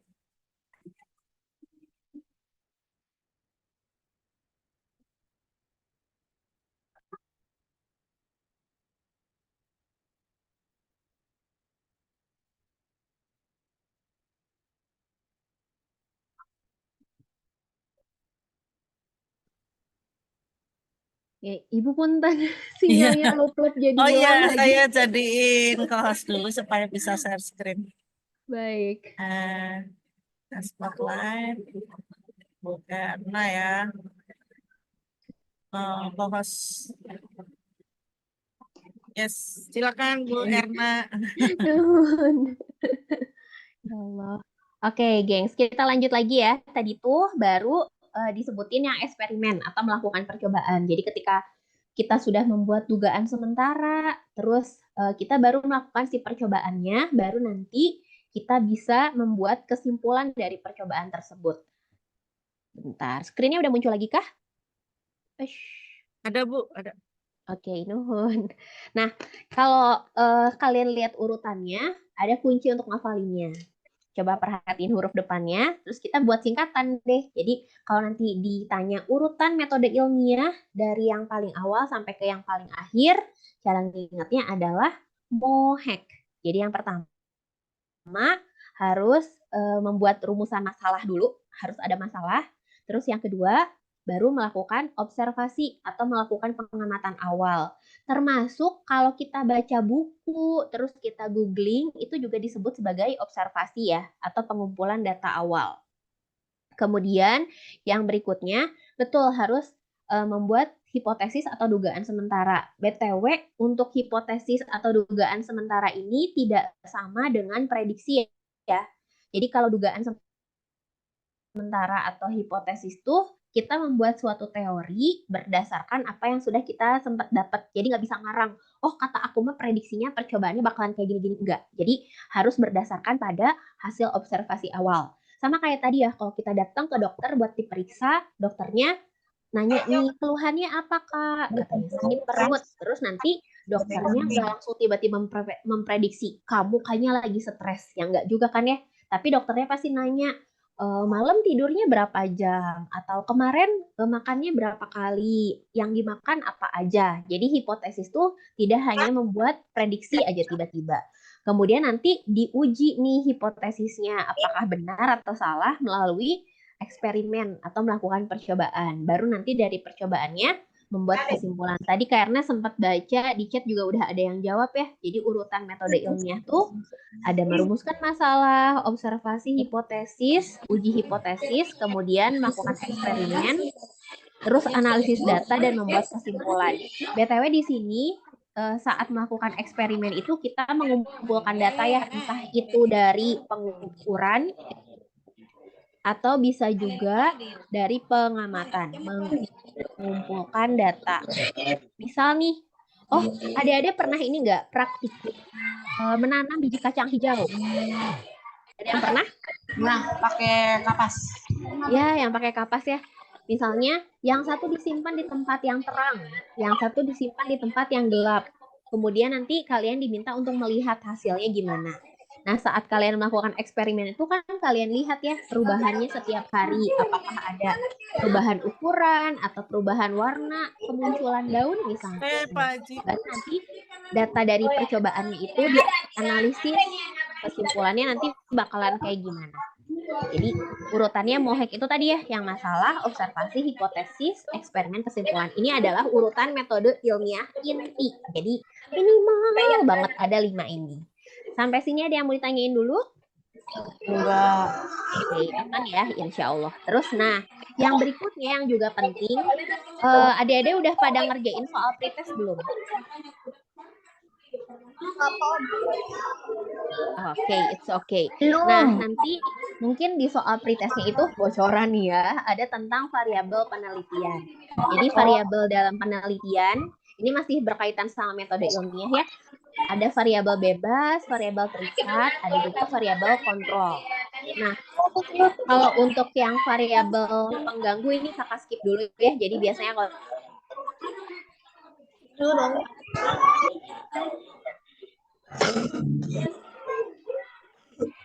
begitu. Ya, syukur. Makanya nggak bisa diem sih.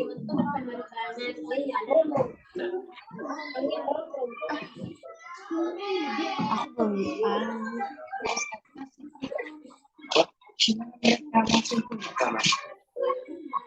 Ya bisa. pengen tahu pengaruh pupuk urea terhadap pertumbuhan tanaman kacang hijau. Nah, variabel bebasnya adalah pupuk urea, variabel terikatnya adalah pertumbuhan tanaman.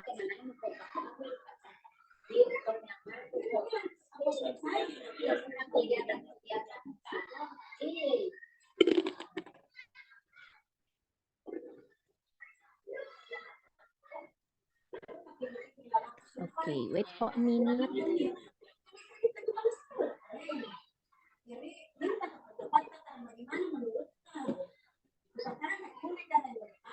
Oke, screen-nya udah muncul lagi?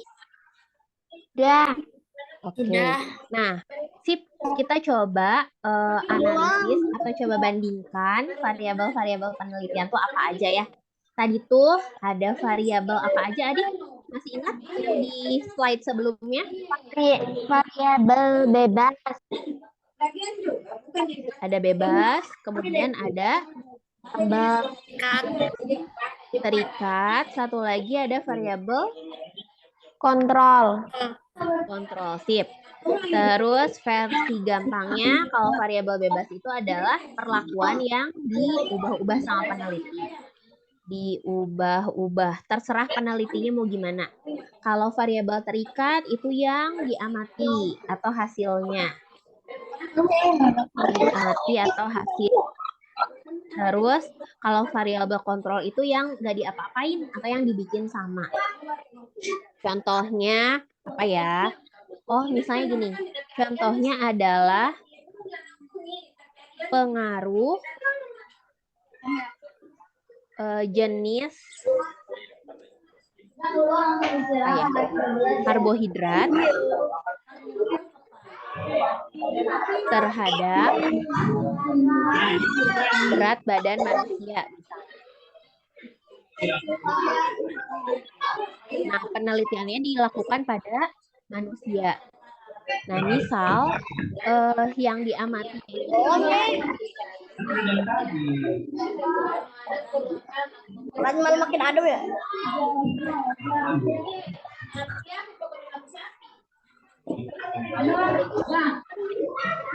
misal 3 orang yang diteliti itu ada Lisa orangnya. Ya. Kemudian ada Rose sama ada Jenny misalnya. Nah, tiga-tiganya kalau makan ternyata makanan karbohidratnya beda. Misal, kalau Lisa dia sukanya makan kentang. Makan kentang. Terus kalau Rose dia sukanya makan jagung misalnya. Kemudian kalau Jenny dia sukanya makan nasi. Kurang Jisoo ya. Jisoo makan apa ya? Blackpink katanya ini teh. Misalnya Jisoo suka makan apa ya? Ubi deh. Jisoo misalnya makannya ubi. Ngarang banget. Atau boleh Jisoo makannya spaghetti deh. Terus cek nih berat badannya setelah 2 minggu. Ternyata setelah 2 minggu Lisa itu gini, asalnya berat badan Lisa itu semula berat badan awalnya berapa ya?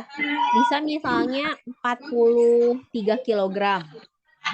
Terus kalau Rose berat badannya 40 kg misalnya. Kalau Jenny berat badannya 45 kg. Jisoo misalnya 42 kg. Ternyata setelah 1 ton gede banget.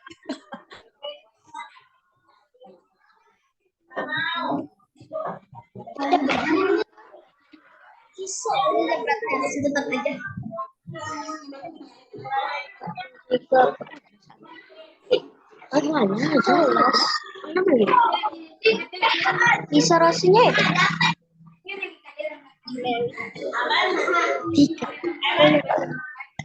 Dimatikan aja dimatikan. Oke, muncul lagi.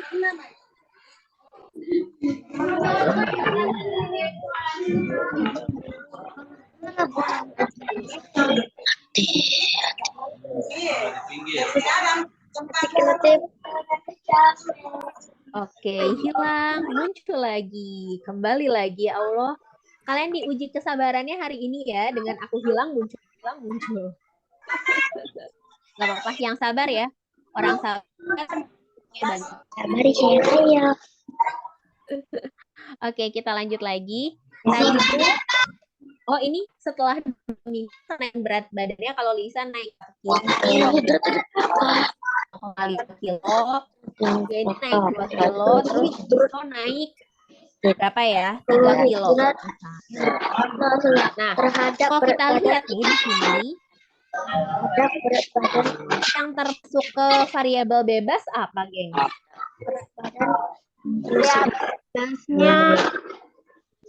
Variabel bebasnya apa? Yang berbeda dari mereka berempat apanya?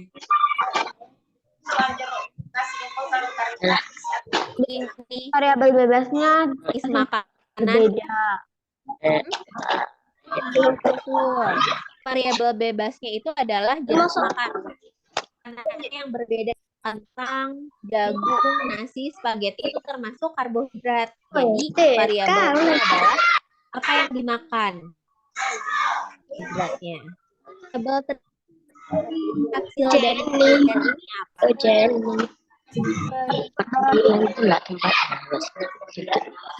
Hasilnya apa, geng? Tekniknya berbeda-beda. Coba apanya yang berbeda? Satu Minggu apa yang berubah dari mereka berempat? Berat badannya. Jadi berat badannya berubah. Ada yang berubah jadi 2 kilo, setengah kilo. Berarti yang bagian 2 kilo. adalah variabel Kilo. terikat. Variabel terikat untuk yang berat badannya. Terus kalau variabel kontrol di sini nggak disebutin, misalnya mereka berenang nggak dikasih tahu ya makan lauknya apa, maka itu kita anggap sebagai variabel kontrol. Kalau tidak disebutin, jadi kalau yang diubah-ubah, kita ulangi ya. Kalau yang diubah itu variabel bebas, kalau yang diamati atau hasilnya itu adalah variabel terikat. Terus kalau variabel kontrol biasanya tidak disebutkan, atau kalaupun disebutkan dia tidak diubah-ubah. Misalnya mereka berempat sama-sama makannya pakai kangkung. Jadi bisa kita bilang sayur kangkungnya itu adalah variabel kontrol. Ini variabel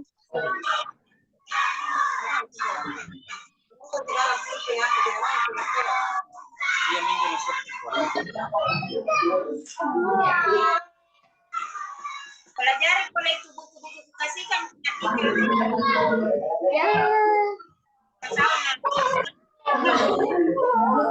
Oke, lanjut lagi. Terus kalau misalnya Kak Erna kasih contoh lain nih ya.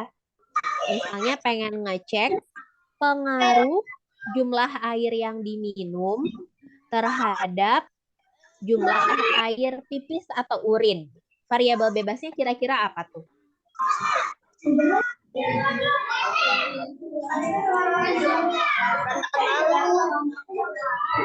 Atau gini versi gampangnya ya. Nanti kalau kalian ngelihat judul penelitiannya, pengaruh titik-titik terhadap titik-titik.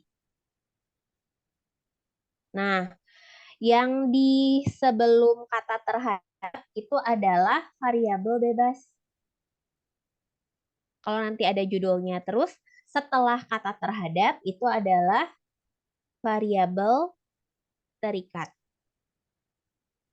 Contoh nih, misalnya penelitiannya apa ya? Contohnya, misalnya pengaruh jumlah air yang diminum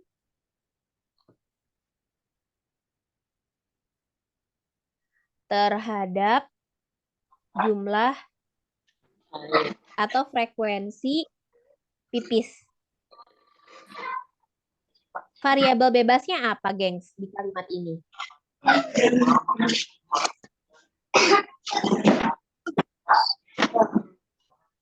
Ingat tadi, sebelum kata terhadap, itu adalah variabel bebas. Ini nih, patokannya kata terhadap. Berarti variabel bebasnya apa tuh?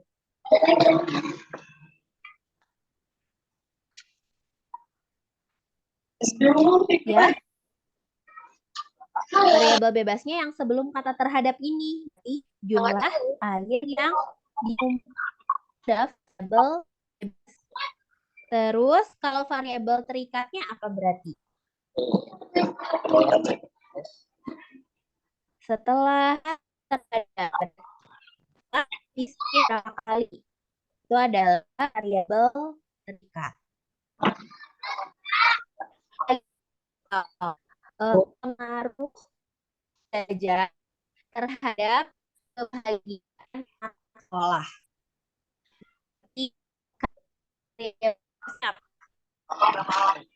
Anda pakai buku, Mas?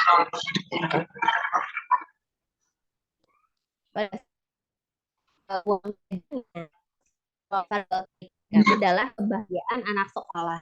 Cinta judul yang terhadap itu. Kalau melakukan percobaan ya satu di bawah rumah nih, halaman rumah, halaman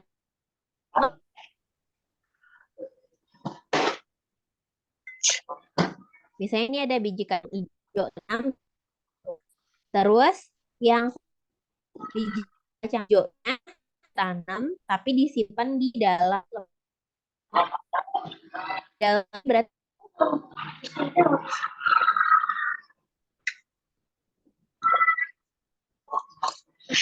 Lagi. Nah, kalau di dalam lemari berarti kondisi lingkungannya lebih gelap ya. Sedangkan kalau di halaman rumah terang. Berarti yang dibikin beda dari kedua penanaman biji kacang hijau ini apa, guys? Kalau terang itu maksudnya intensitas ya berarti itu bisa variabel bebasnya kalau ya teratur diubah boleh. Kayak kalian nih misalnya, Kak, aku mau coba bikin penelitian simpel di rumah gitu. Enggak mesti penelitian tuh pakai alat teguh ya. Misalnya kalian pengen tahu pengaruh cabai terhadap kesehatan perut. Misalnya hari ini kalian cobain, aku mau makan nasi pakai sambalnya 1 sendok. Terus besokannya makan pakai sambalnya 2 sendok. Berarti variabel bebasnya adalah jumlah sambalnya karena yang diubah-ubah sama kalian. Terus kalau variabel terikat itu dampaknya. Kalau makan sambal bisa bikin jadi gimana kalau ke perut? Perutnya jadi sakit ya, berarti variabel terikatnya itu adalah perut yang sakit gitu. Itu ya untuk yang variabel bebas sama terikat. Kalau misalnya masih bingung, nanti coba dibaca-baca lagi contohnya. Oke, berikutnya.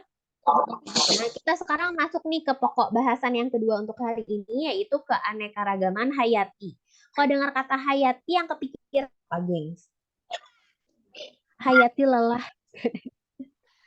Hayati itu makhluk? Enggak, bukan lelah ya. Jadi hayati itu artinya makhluk hidup. Hayat sendiri kan artinya hidup ya, betul. Nah, jadi kalau di sini kita ngomongin keberagaman atau variasi di makhluk hidup tuh ada apa aja. Itu bukan ya, jadi hayat itu artinya makhluk hidup. Jadi kita ngomongin variasi yang mungkin terjadi pada makhluk hidup. Bisa dilihatnya dari ciri fisik maupun yang non-fisik ya. Nah, yang bakalan kita bahas hari ini ada tingkat keanekaragaman hayati, sama satu lagi ada upaya pelestarian keanekaragaman hayati. Gimana gedenya? Oke. Yang pertama, untuk tingkat keanekaragaman hayati, itu tingkatannya ada 3. Bentar, kakak pindah ke slide berikutnya dulu. Jadi tingkat keanekaragaman makhluk hidup atau keanekaragaman hayati. Oke. Yang pertama ada Keanekaragaman gen. Good. Terus apa lagi? Keanekaragaman ekosistem. Betul, ekosistem. Apalagi satu lagi? Spesies. Betul, keanekaragaman tingkat spesies atau boleh nama lainnya jenis. Cara ngingetnya, nah kuncinya adalah GJ atau boleh GSEC. Apa aja tuh? G-nya berarti tingkat gen. Terus J-nya itu tingkat jenis atau boleh kalau GSEC berarti tingkat spesies. EK-nya tingkat ekosistem. Nah, perbedaan mereka bertiga apa, gengs? Udah pernah tahu atau pernah ingat? Kalau keanekaragaman gen itu jadi ada varietas dan ras. Jadi ada perbedaan varietas, ras, ya. Kemudian? Jadi satu spesies itu ada banyak varietas sama ras karena gennya berbeda. Betul. Terus kalau yang tingkat spesies gimana? Spesiesnya berbeda. Spesiesnya udah berbeda, berarti ciri fisiknya juga berbeda. Kalau tingkat ekosistem, Ekosistemnya bisa ekosistem sawah, ekosistem perairan. Nanti ekosistem perairan dibagi jadi ekosistem perairan air laut sama air tawar. betul. Nah, kalau yang ekosistem berarti udah ngomongin lingkungannya ya, nggak cuma ngomongin makhluk hidupnya aja. Bisa kita coba tengok dengan beberapa contoh nih. Nah, kalau keanekaragaman gen tadi ya disebutnya ada beragam varietas atau ras. Contohnya kayak kucing. Kalau kita lihat kucing di kehidupan sehari-hari bentuknya beda-beda kan ya? Bentuknya pada dasarnya kayak gitu, maaf. Tapi ukuran tubuhnya, kelebatan bulunya, warna bulunya itu berbeda. Nah, yang bikin mereka beda itu adalah gennya. Tapi jenisnya mah semuanya masih sama ya, masih sama-sama kucing, cuman gennya beda. Itu kalau di hewan. Terus ya tanya di ya. Nah, kita ciri fisiknya macam ya. Ada yang rambutnya keriting, ada yang rambutnya lurus, ada yang rambutnya ikal. Tapi jenisnya semuanya sama, masih manusia. Karena kita rasnya aja yang beda. Kemudian kalau jeruk juga. Jeruk nih yang suka kalian makan, macam-macam juga kan ya jeruknya. Ada yang lebih manis, ada yang kulitnya lebih tebal sedikit, ada yang lebih asam. Tapi pada dasarnya itu masih jeruk. BTW ini ceritanya jeruk lokal ya. Tapi kalau dibandingkannya jeruk biasa dengan jeruk sunkist misalnya, itu udah beda jenis. Atau jeruk biasa dengan lemon atau jeruk nipis itu udah beda lagi. Jadi kalau tingkat gen itu biasanya lebih banyak kemiripan. Udah putus lagi.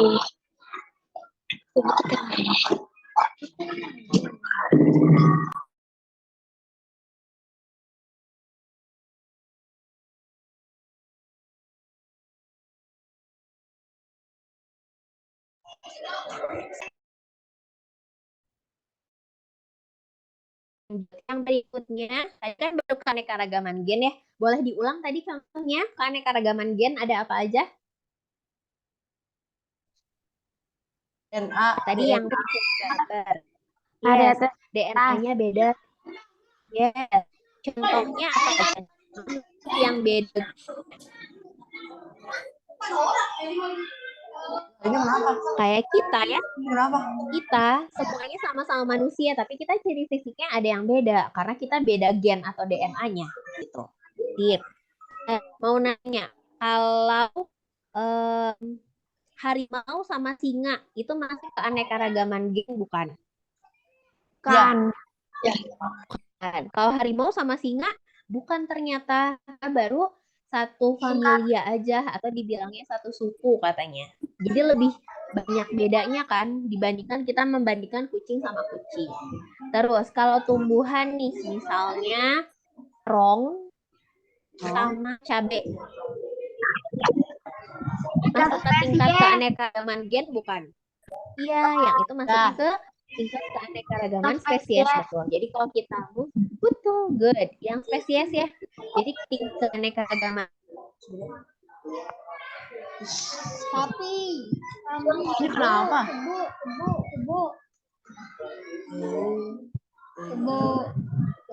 Iya, ada Bu Erna masih ada, alhamdulillah. Kembali lagi.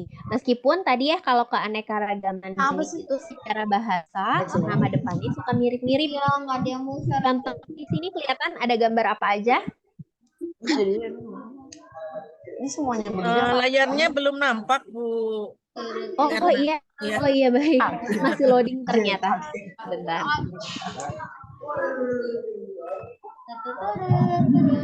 Loading.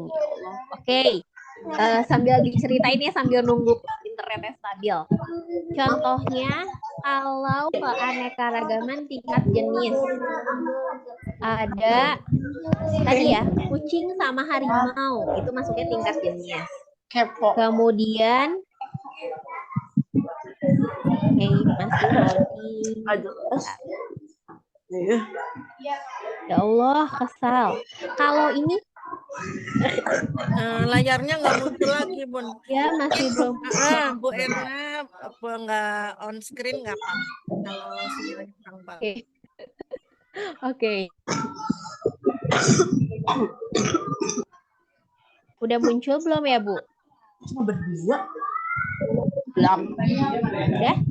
Belum. Udah muncul, guys? Belum, guys. Nah, udah. Udah? Oke, alhamdulillah.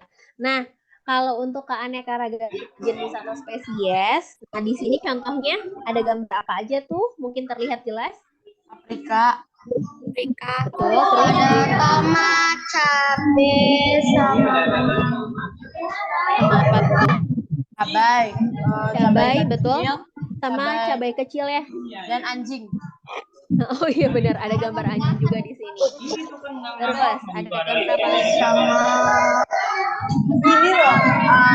singa laut, singa laut, singa laut. Anjing laut, kemudian Anjing laut ya? Sama serigala. ya, Serigala. Dan dari fisiknya mereka lebih banyak perbedaannya dibandingkan yang tadi di tingkat keanekaragaman gen. Jadi kalau yang ini mereka punya kemiripan tapi lebih banyak perbedaannya. Kayak di sini ya, ini ceritanya cabai paprika. Makanya cabai besar. Ini cabai ini ada cabai apa ya? Kita cabai merah aja kalau di cabai merah. Tapi kalau yang kuning nggak tahu, nggak pernah ketemu. Terus yang paling cabai rawit. Jadi meskipun nama depannya sama-sama cabai, tapi mereka bertiga itu punya ciri fisik yang berbeda. Rasanya pun beda. Pernah makan nggak ini? Cabai biasa sama cabai rawit. Pernah. Pernah kan? Rasanya beda. Mana yang lebih pedas? Lebih pedas cabai rawit. Pernahnya Kan makan lebih pedas cabai sambal. rawit jadi ya. Oh, pernah makan sambal, baik. Jadi udah diolah ya si cabenya. Begitu juga dengan yang hewannya di sini ada anjing, ada anjing laut sama serigala. Ada kemiripannya ada, tapi lebih banyak perbedaannya. Makanya mereka masuknya ke tingkat jenis atau spesies. Terakhir, untuk membedakannya tadi, kalau keanekaragaman gen, kuncinya adalah dia masih satu spesies atau masih satu jenis. Kalau ditulis pakai nama Latin, biasanya nama Latinnya sama. Terus mereka itu punya ciri fisik yang berbeda karena beda varietas. Atau kalau di hewan biasanya perbedaan ras ya. Kalau di manusia juga perbedaan ras. Jadi dia lebih punya banyak persamaan ya kalau yang gen. Tapi kalau keanekaragaman tingkat jenis atau tingkat spesies itu udah beda spesiesnya sehingga nama latinnya pun beda. Tapi mereka masih punya kemiripan karena masih satu familia. Berarti dia masih punya kemiripannya sedikit. Kemiripannya dikit. Terus yang terakhir yang lebih luas ada keanekaragaman tingkat ekosistem. Nah, kalau keanekaragaman tingkat ekosistemnya banyak ya. Ada yang alami, ada yang hutan. Terus kalau yang alami misalnya di perairan tadi ya, ada ekosistem air tawar, air asin. Terus ada juga ekosistem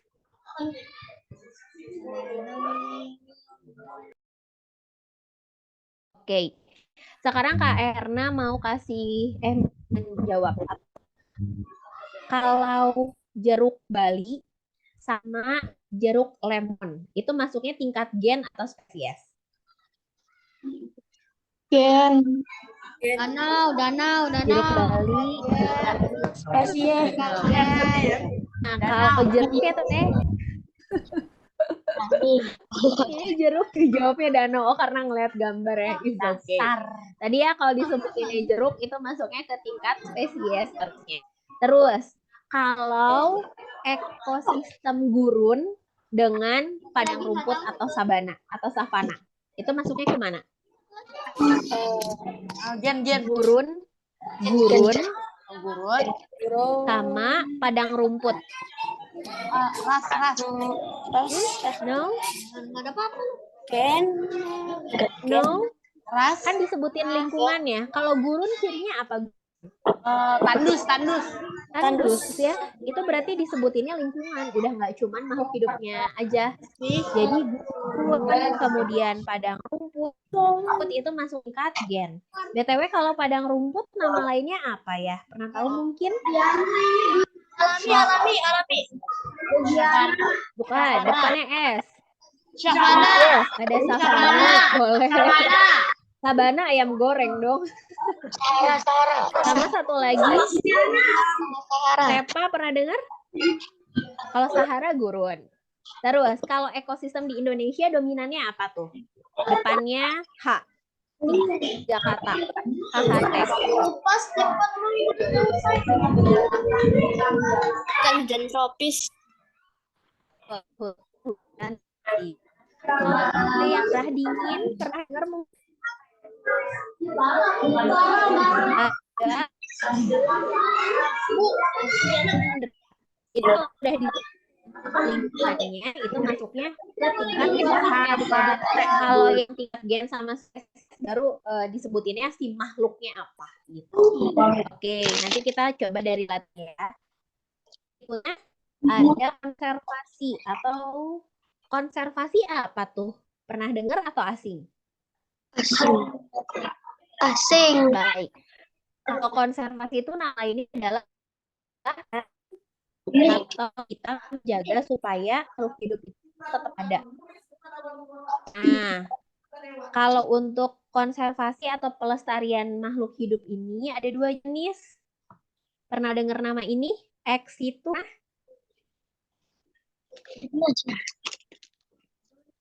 Ex situ sama ada satu lagi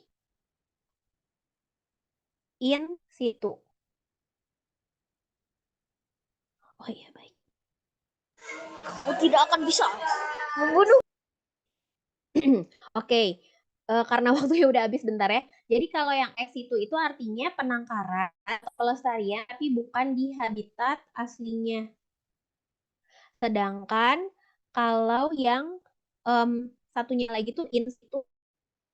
In situ itu adalah pelestarian di habitat aslinya. Nanti kita lanjutin lagi insya Allah besok adik-adik karena waktunya ternyata sudah habis. Mohon maaf. Jadi insya Allah kita lanjutin lagi. Tadi cuma tinggal 2 slide aja. Besok kita akan belajar untuk materi yang lain. Gimana? Iya. Baik, Bu Erna.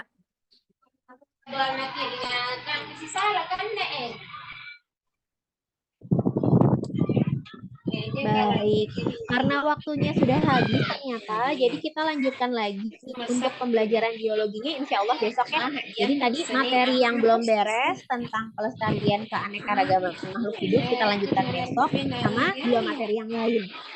Besok waktunya masih sama, masih jam 8 pagi. Jadi kalau untuk SD biologi selama 3 hari ke depan selalu dimulainya di jam 8 pagi. Ada lagi yang mau ditanyakan? Kita mau ikuti Baik. Kalau tidak ada, paling saya tutup sampai di sini dulu. Insya Allah ketemu lagi besok ya. Kita tutup. Makasih banyak adik-adik untuk semangatnya hari ini. Semoga untuk besok. Kenapa baru 19? Masih Yang lain membara. mana? Oke, kita tutup ya. Makasih. Alhamdulillahirobbilalamin. Assalamualaikum warahmatullahi wabarakatuh. Waalaikumsalam warahmatullahi wabarakatuh. Terima kasih Bu Erna. Baik, tadi alhamdulillah kegiatan pelatihan pertama. Assalamualaikum warahmatullahi wabarakatuh. Tadi kegiatan pelatihan pertama sudah mulai dilaksanakan ya adik-adik semuanya. Satu, dua, tiga. Kurang lebih pelatihannya adalah tentang ruang lingkup biologi, kemudian cabang-cabang biologi, metode ilmiah dan keanekaragaman hayati, baik itu di tingkat gen maupun di tingkat spesies. Tadi juga sudah sempat juga menyinggung tentang konservasi keragaman hayati, baik itu secara in situ maupun ex situ. Untuk materi selanjutnya mungkin akan disampaikan pada kegiatan pelatihan yang kedua, besok di waktu yang sama ya, linknya juga masih sama. Mungkin akan ditambahkan dengan latihan-latihan soal ya, supaya kalian semua familiar dengan soal-soal OSN, terutama pembahasan tentang soal OSN di tahun-tahun sebelumnya. Terima kasih pada Bu Erna. Untuk adik-adik sekalian, nanti jangan lupa gabung di kegiatan acara pembukaan yang rencananya akan dilaksanakan nanti siang pada pukul 13.00 sampai pukul 15.00. Di situ juga nanti secara resmi kegiatan pelatihan OSN untuk tingkat SD, SMP, SMA untuk semua mata pelajaran akan dibuka pada kegiatan Zoom nanti siang. Jangan lupa juga nanti setelah kegiatan pembukaan akan dilaksanakan pretest ya. Jadi adik-adik semua diwajibkan untuk melaksanakan pretest yang nanti kalian mengerjakan soal-soal akan dikerjakan ulang di post testnya. Jadi dipastikan kegiatan pelatihan ini bisa menambah wawasan bekal-bekal kalian untuk menghadapi Olimpiade Sains Nasional. Saya selaku pembicara Titi Hananingsi dari Depok mengucapkan terima kasih kepada adik-adik semuanya yang sudah hadir pada pagi hari ini. Nanti kita jumpa lagi di kegiatan Zoom pembukaan. Linknya akan saya share di grup WA kita. Terima kasih, mohon maaf kalau ada salah-salah kata. Sama-sama kita tutup dengan baca hamdalah. Alhamdulillahirabbil alamin. Alhamdulillahirabbil alamin. Ya, terima kasih. Sampai jumpa nanti siang lagi ya, adik-adik ya. Yo, assalamualaikum. Waalaikumsalam. Salam. Kita bisa sama-sama live group. Stop recording dulu.